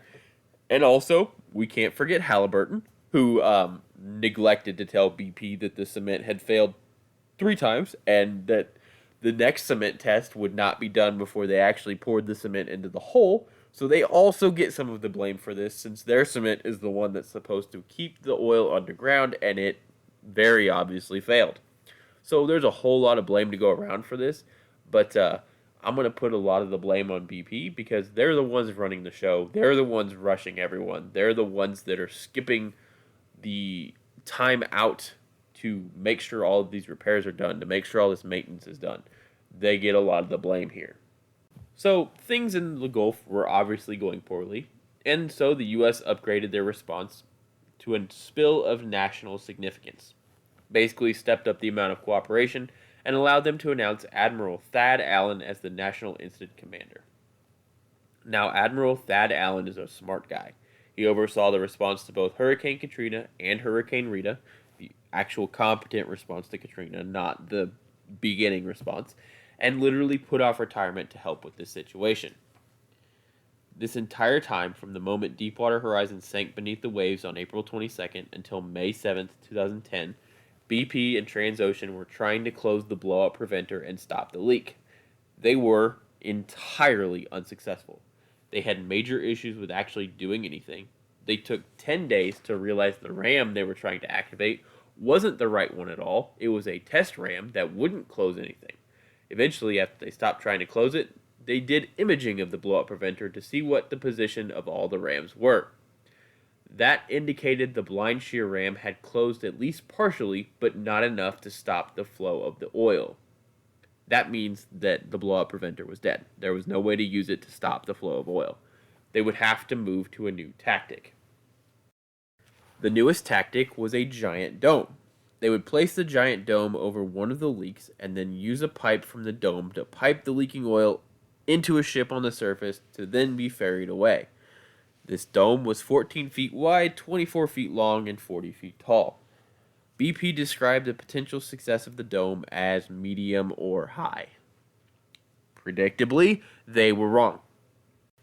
Experts were concerned that methane that was coming from the broken well would mix with the cold seawater and form hydrates that are basically ice that would then clog the pipe that was supposed to move the oil up into the boat.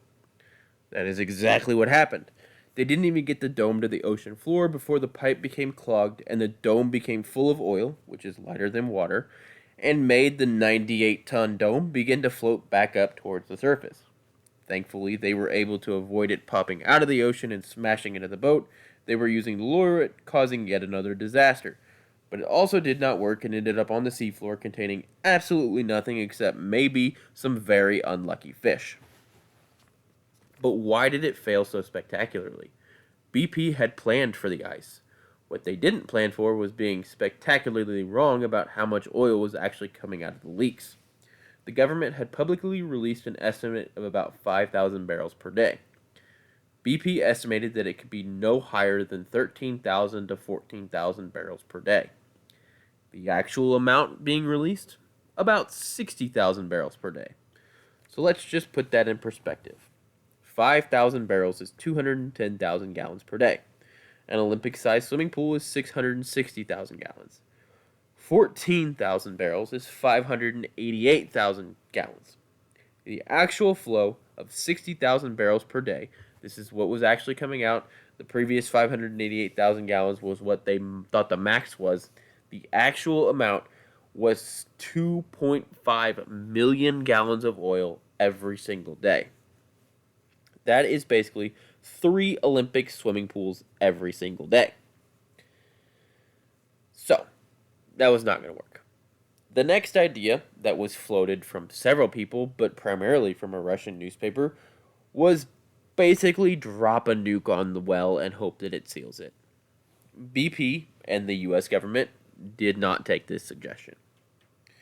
They then deployed a tool called the riser insertion tube tool, which essentially did exactly that, and piped oil up to the ship on the surface.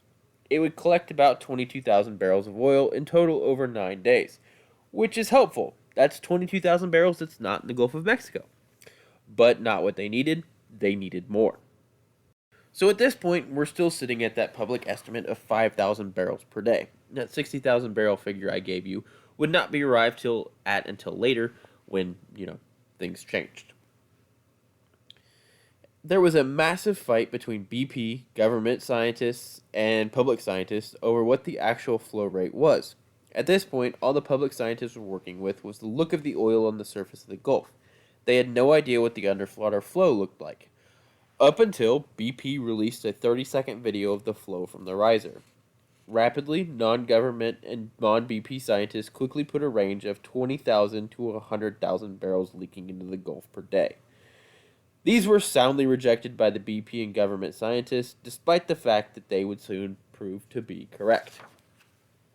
On May 19th, the National Incident Command, the people in charge of response, created a flow rate technical group which basically said, hey, figure out what this is flowing at. They released a range 8 days later of 12,000 to 25,000 barrels per day. But they wouldn't explain how they got that. Then 2 days later, they released a report saying that range was the lower bound estimate, and that they were not going to release the upper bound estimate because of unknown unknowns. Like, that is a direct quote.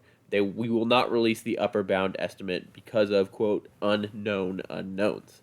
aka these numbers are too big to contend with and we don't want to release them because it makes the problem seem way bigger and way scarier. Also, just so we're on the same page, Unknown Unknowns is a great band name. So our next step is to obviously try and stop the flow of oil and gas again, because we're going to have to do that. The next attempt was a junk shot and a top kill. A junk shot is literally when they pump random junk, literally random junk like golf balls and pieces of tires and knotted rope. Just imagine the kind of stuff the South Fork Hunting and Fishing Club would use to rebuild a dam, and imagine it being pumped into an oil well to stop it. It's all being shoved down there to impede the flow of oil and gas because now everything is full. Then the top kill is pumping drilling mud down into the well to shove the oil and gas back down into the reservoir and then sealing the well with concrete. BP and other engineers modeled how it would work based on different flow rates. One engineering group used the 5,000 barrel flow rate. BP used 15,000 barrel flow rate. Anything above 15,000 would mean that the top kill wouldn't work. There were multiple estimations on if this would work. All the internal discussions said there was a very, very, very small chance. That's not what CEO of BP told the public. Tony Hayward told them it would be 60 to 7% likely to work. They attempted the top kill and junk shot on May 26th. It failed. They tried again on May 27th. It failed.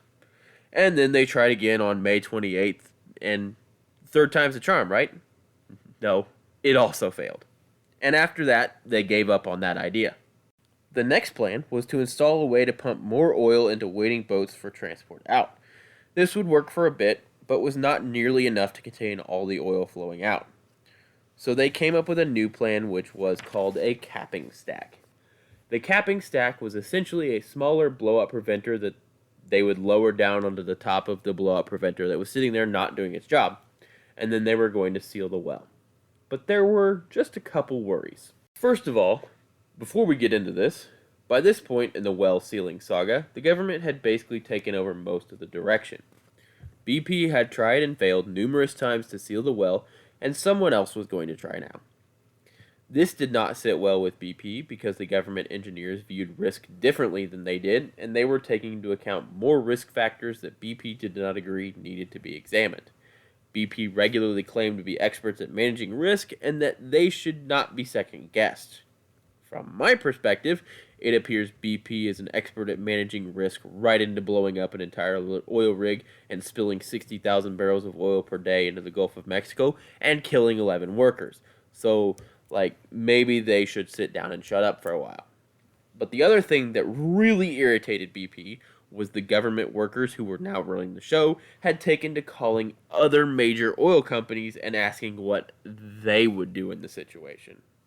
Obviously, this was not a thing that BP wanted to have done, considering this was a major black spot on their record, and having, say, ExxonMobil come in and figure out how to stop their gigantic oil spill would be a massive PR hit to BP. But the government workers did not care, and I can't blame them.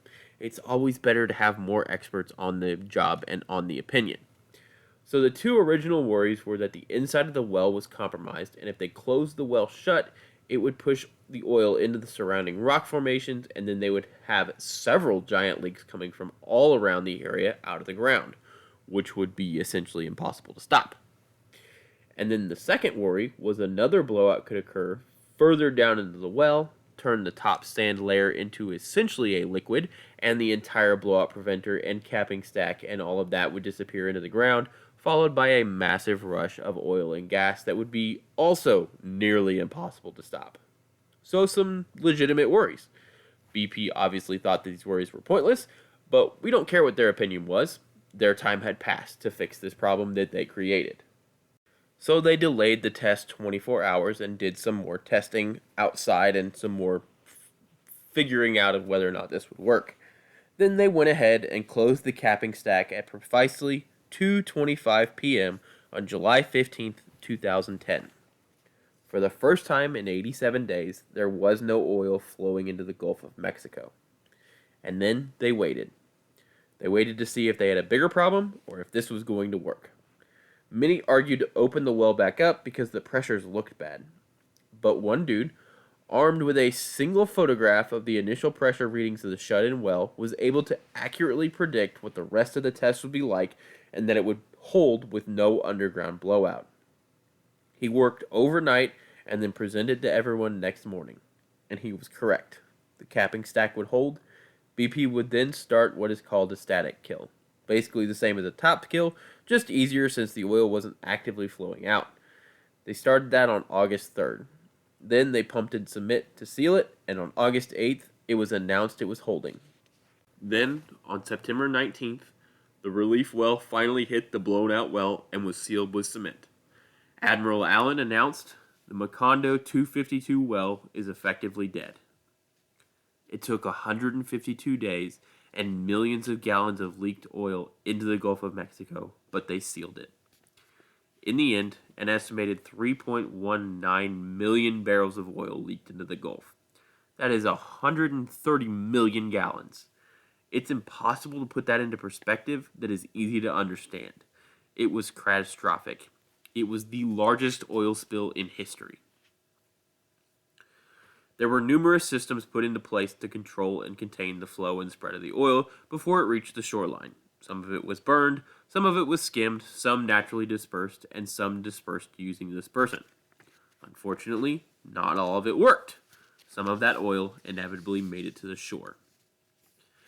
Now, there is a whole host of things that happened in this response because there's Texas, Louisiana, Mississippi, Alabama, and Florida, all vying for response from the federal government to help prevent this oil get to their beaches. And a lot of these ways that they're dealing with this oil that's spreading out is not super visible to the people on land. And one of the things you have to understand about response to disasters is people like when it looks like things are doing something. So, one of the things that's been very popular in oil spill response are booms. They're the bright orange things you see floating on the surface of the ocean. They're super visible in all places. They don't do a lot in the ocean. They don't work very well. But the public can see them. They may not be doing anything, but the public can see them. So, for a long time during this response, there were literal fights over the Coast Guard putting up booms around the coast to protect the shoreline because the people there didn't know that they weren't working, and no matter how many times the Coast Guard told them that they weren't working, they wanted booms put there because they could very clearly see it. There were numerous reports throughout this whole time of mayors of towns and of parishes and all that kind of stuff threatening the Coast Guard for taking away their booms or moving the boom somewhere else.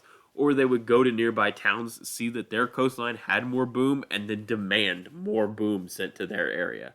I have said boom a lot, but I need to get you the point across that these booms did nothing. I mean, they did something, but not much. It wasn't worth all of the pressure.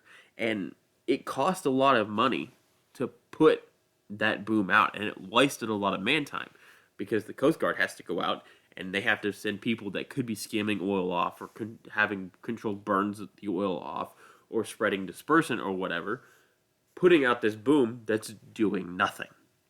So that was one of the big things because you can't see people skimming oil. You're not burning oil close to the shoreline. The dispersant's hard to see, and it's also super bad for the environment. So they were trying to use less of that. They had to get special EPA permission to actually use the dispersant because it's also super bad for, people and animals and plants and all of that. So they wanted something that they could see, that it looked like the Coast Guard was actually doing something. So they got these booms, and it wasn't them actually doing anything. It was just a huge waste of time.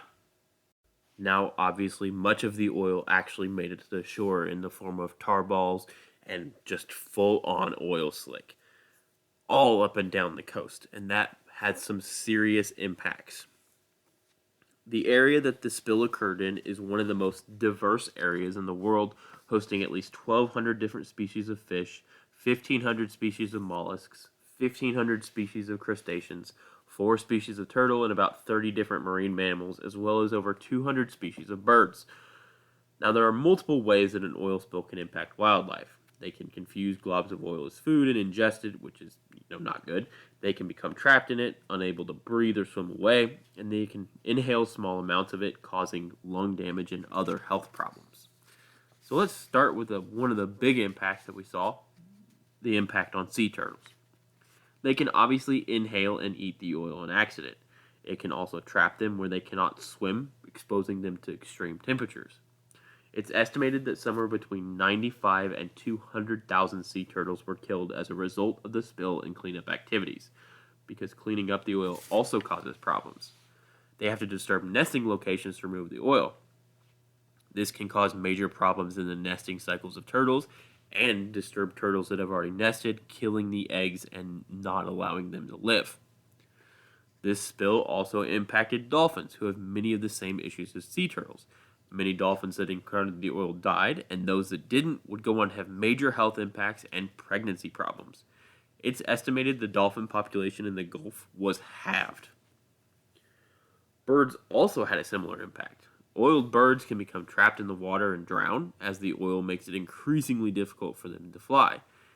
It's been estimated some 100,000 birds died in the aftermath of the spill. Now, the next part we get to is very difficult to quantify: invertebrates, plants, and fish.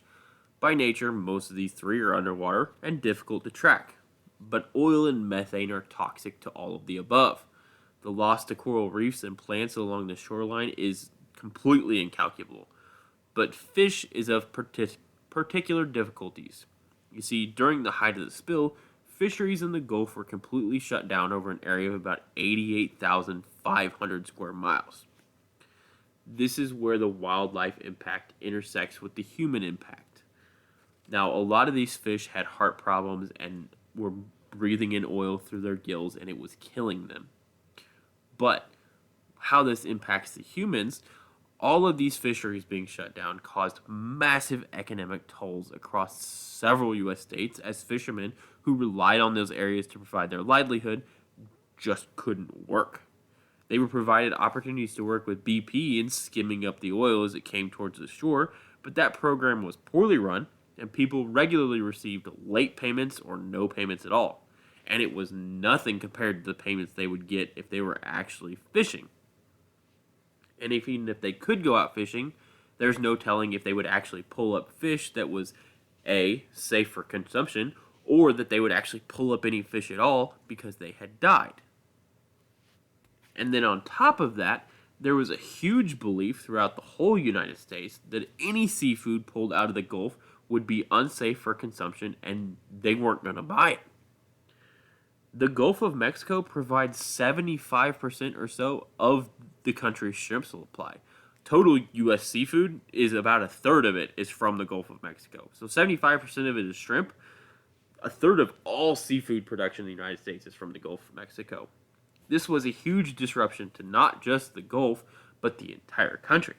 And not just people bringing the fish in, but the workers packaging and processing all that seafood, and all of that. All of their families, when they don't have work to bring in, they're having issues at home, stuff like that. But it wasn't just the oil that people were afraid of being toxic. The dispersant used to get rid of the oil was also toxic and concerned people to be eating the seafood, worried that they are eating seafood that had consumed the dispersant and the oil, which makes it even more difficult to get people and convince them that it's safe to eat the seafood. And it is safe to eat the seafood in the Gulf of Mexico. Like, you don't have to worry about any of this. You can go and eat your shrimp and your tuna and whatever else you want to eat out of the Gulf of Mexico. It is fun. Anyway, that brings us to our next major impact: tourism. It's no secret that the Gulf of Mexico has some of the most beautiful beaches anywhere in the United States. Millions upon millions of people travel to various beaches all up and down the Gulf Coast. All of that tourism money dried up in the aftermath of the spill. Tourists were worried about how the beach would look and stopped coming.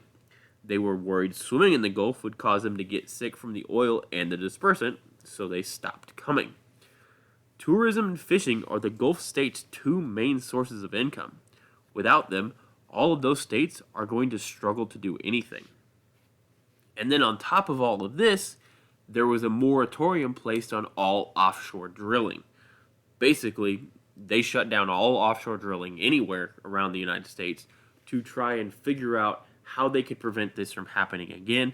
And it basically was like that for several months, where there was absolutely no oil drilling in the ocean whatsoever.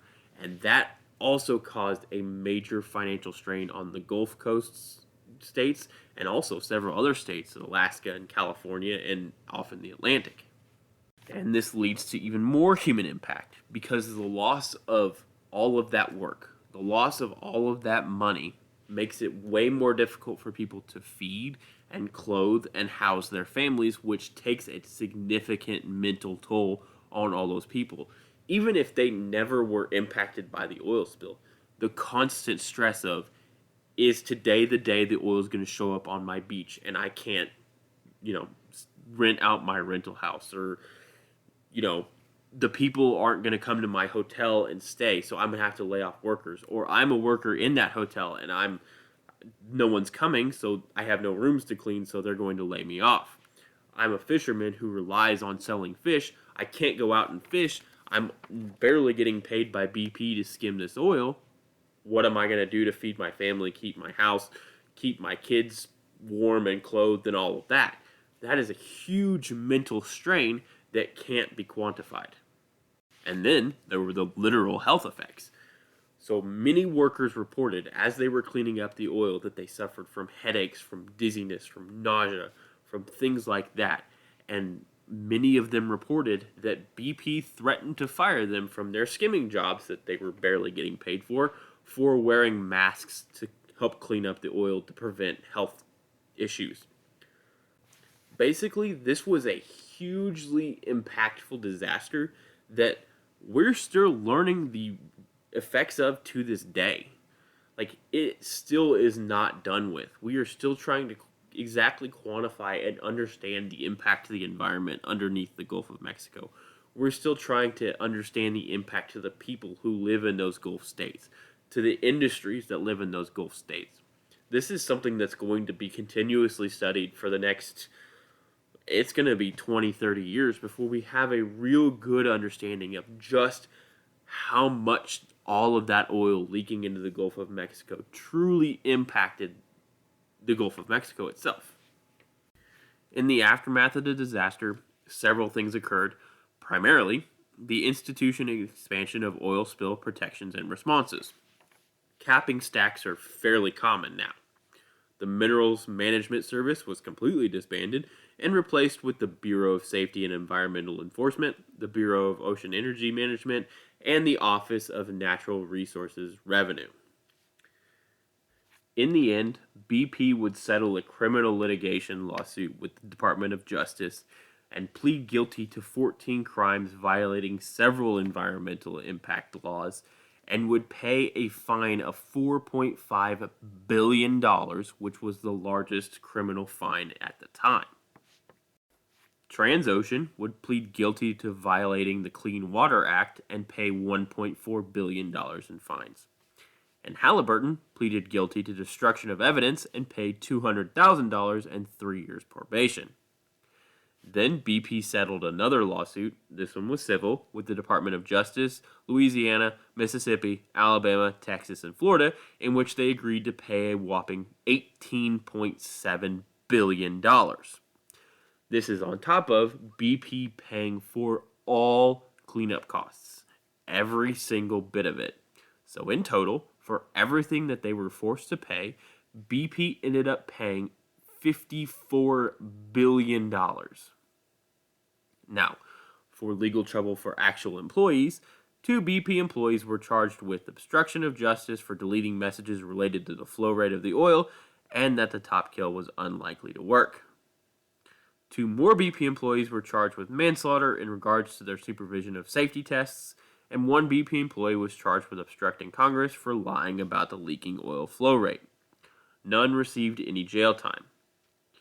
One Halliburton employee was charged with destruction of evidence for telling 2 employees to delete information regarding the cement attempt before the blowout. He would receive probation. The Deepwater Horizon disaster has had far-reaching consequences that we still do not fully understand to this day, but it did spur better oversight and safety in a field that had been severely lacking it for some time and had almost no regulations. This disaster is one of the biggest disasters in recent history and will have far-reaching impacts in numerous fields and numerous industries for a very long time. It also will have future impacts on if something like this ever happens again, indicating that these companies can and will be held liable for the disasters that they caused, because $54 billion is a lot of money. BP basically had to open checkbook and just continuously pay for a thing that they absolutely 100% caused themselves through their desire to make as much money as possible while spending as little money as possible. And that should be the point that other companies should realize. In your quest to spend as little money as possible, you may end up paying a whole bunch more. Because if they had just, taken, 3 weeks to pay to fix the blowout preventer and to fix all of the problems that they knew were there, they wouldn't have had to pay $54 billion. Also, if they hadn't been rushing everyone to get it done, Halliburton may have actually done the cement testing properly and come up with a cement mixture that would actually work for the well. Instead, they all lost a whole lot of money, and 11 people were killed because of them and their incompetence and their desire to make as much money as possible for as cheap as possible. That brings us to the end of this week's episode. I hope you guys enjoyed it. As always, you can follow me on Twitter, Disastrous History, history spelled HSTRY, so no vowels, disastrous spelled correctly. You can also follow me on TikTok, Disastrous History spelled correctly. I also have a website where all of the scripts are uploaded with sources and all that kind of stuff. It's disastroushistory.com. And I have a Patreon, which, has various different tiers, and I do some bonus content there related to fires and some smaller disasters that are just too small for full-length episodes. As always, I thank you guys so much for listening. I appreciate you all. Remember to stay safe and always check your smoke detector batteries.